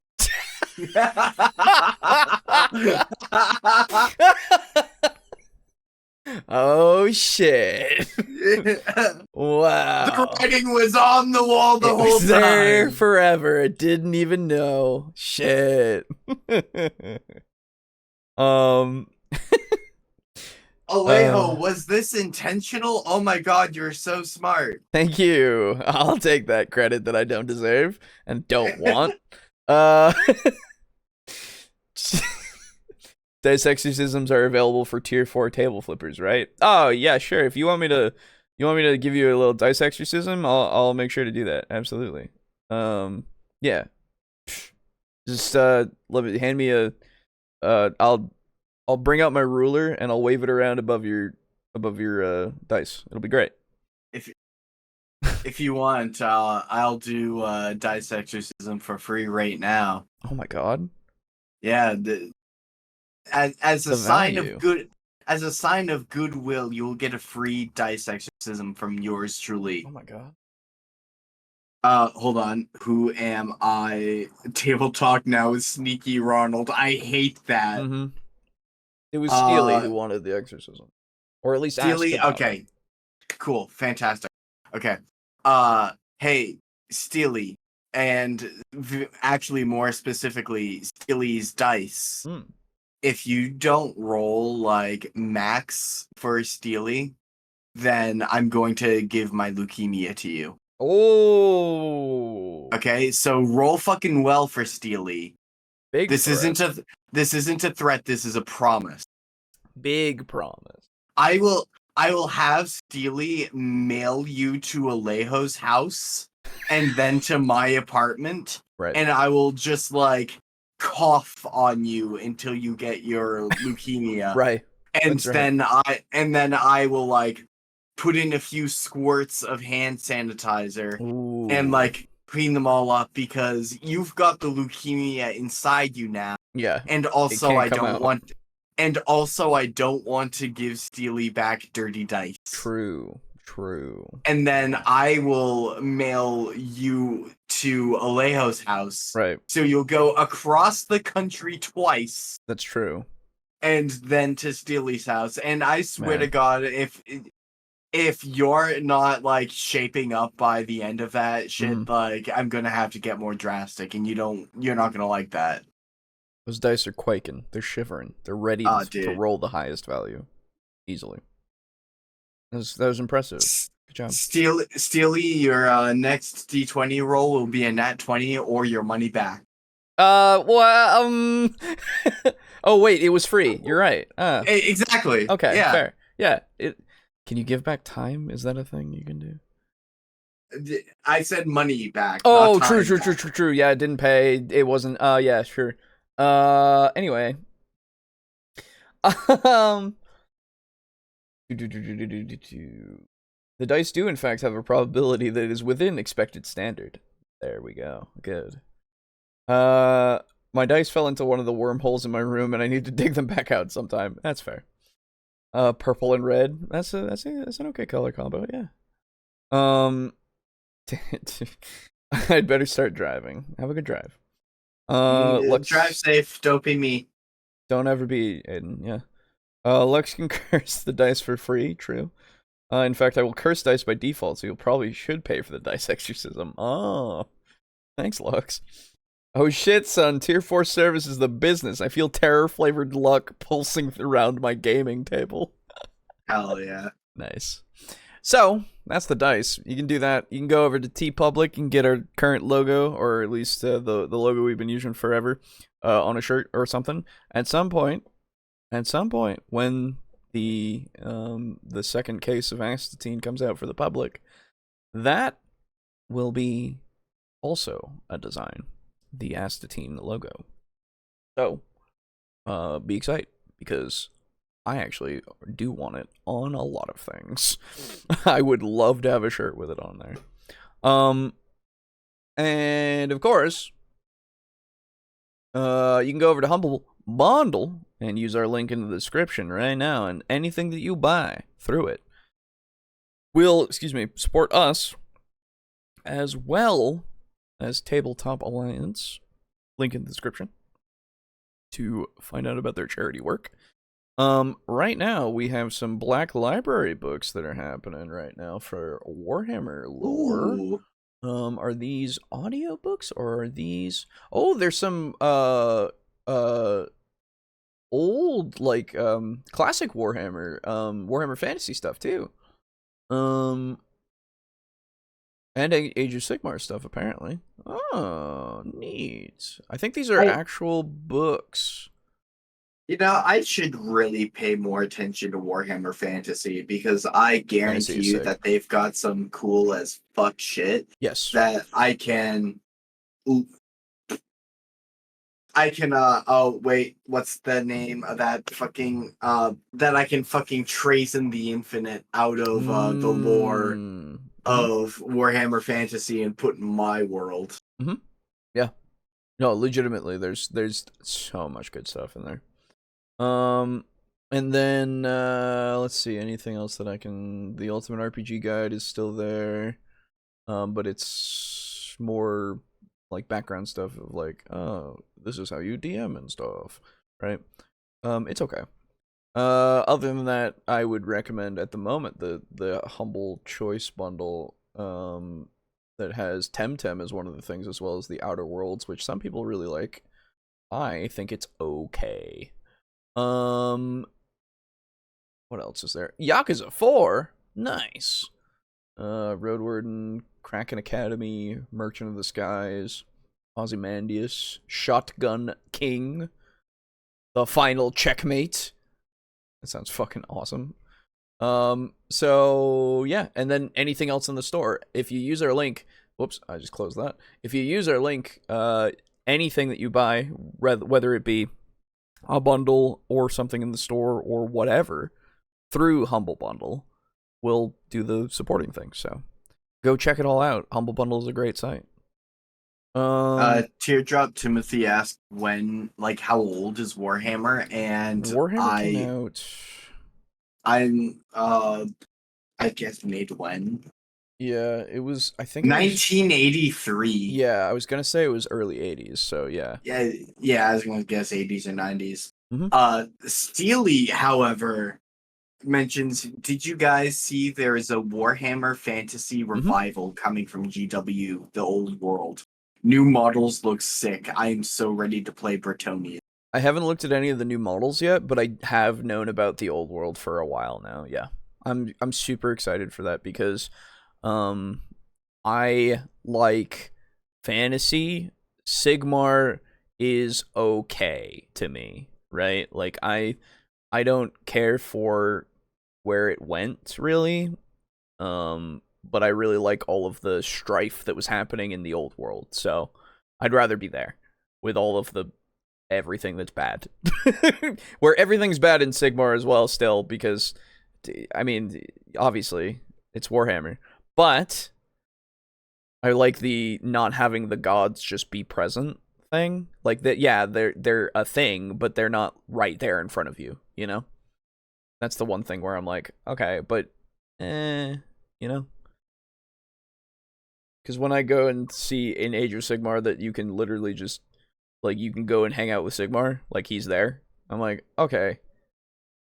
I kind of really liked the interpretations of his stuff, of like the twin-tailed comet and how it crashed into what's it called? Mordheim, and like yeah, Yeah, those names sound familiar. cool.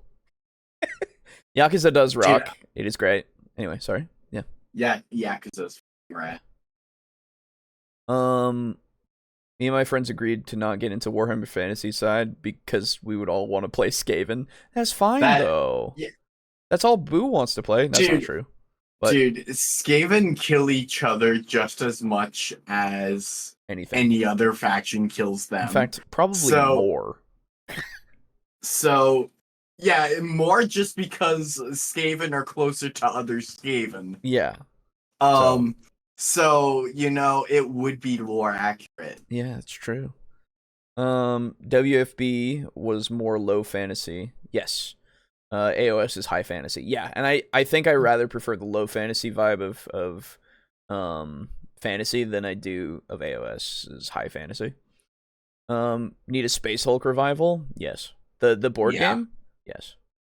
I actually saw that there was a video on it by Midwinter Middies, and I've yet to watch it because I do want to pay attention to that because a board game, love board games. They're fun. Dude, sometimes I think about Space Hulk, and I think about when Yumi, Boo, and Brogan played it. Yeah. And me and Brogan are just there, like, punching walls until, like, you just, like, slowly hit the button that raises the door. Yeah, that's right. And I'm like, Emperor protect. Yeah, that was funny. And that one time that Brogan and I were walking and we just walked over someone and didn't even feel it. Oh yeah, that's also true. Yeah. That was great. Majima Forever. Yes, Majima's great. Skaven fighting each other is 100% lore friendly. Oh yeah. Rat bastards are the best bastards. Also true.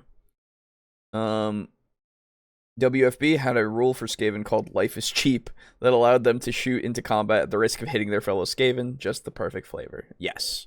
I believe they have that for Warhammer, don't they? Or the video game. Which video game? Total War. Yeah. Yeah. I don't remember, but you're probably right. I'm like pretty sure they do. Yeah, probably. Total War. Yeah. Probably. I again, it's been a little bit since I played Total War.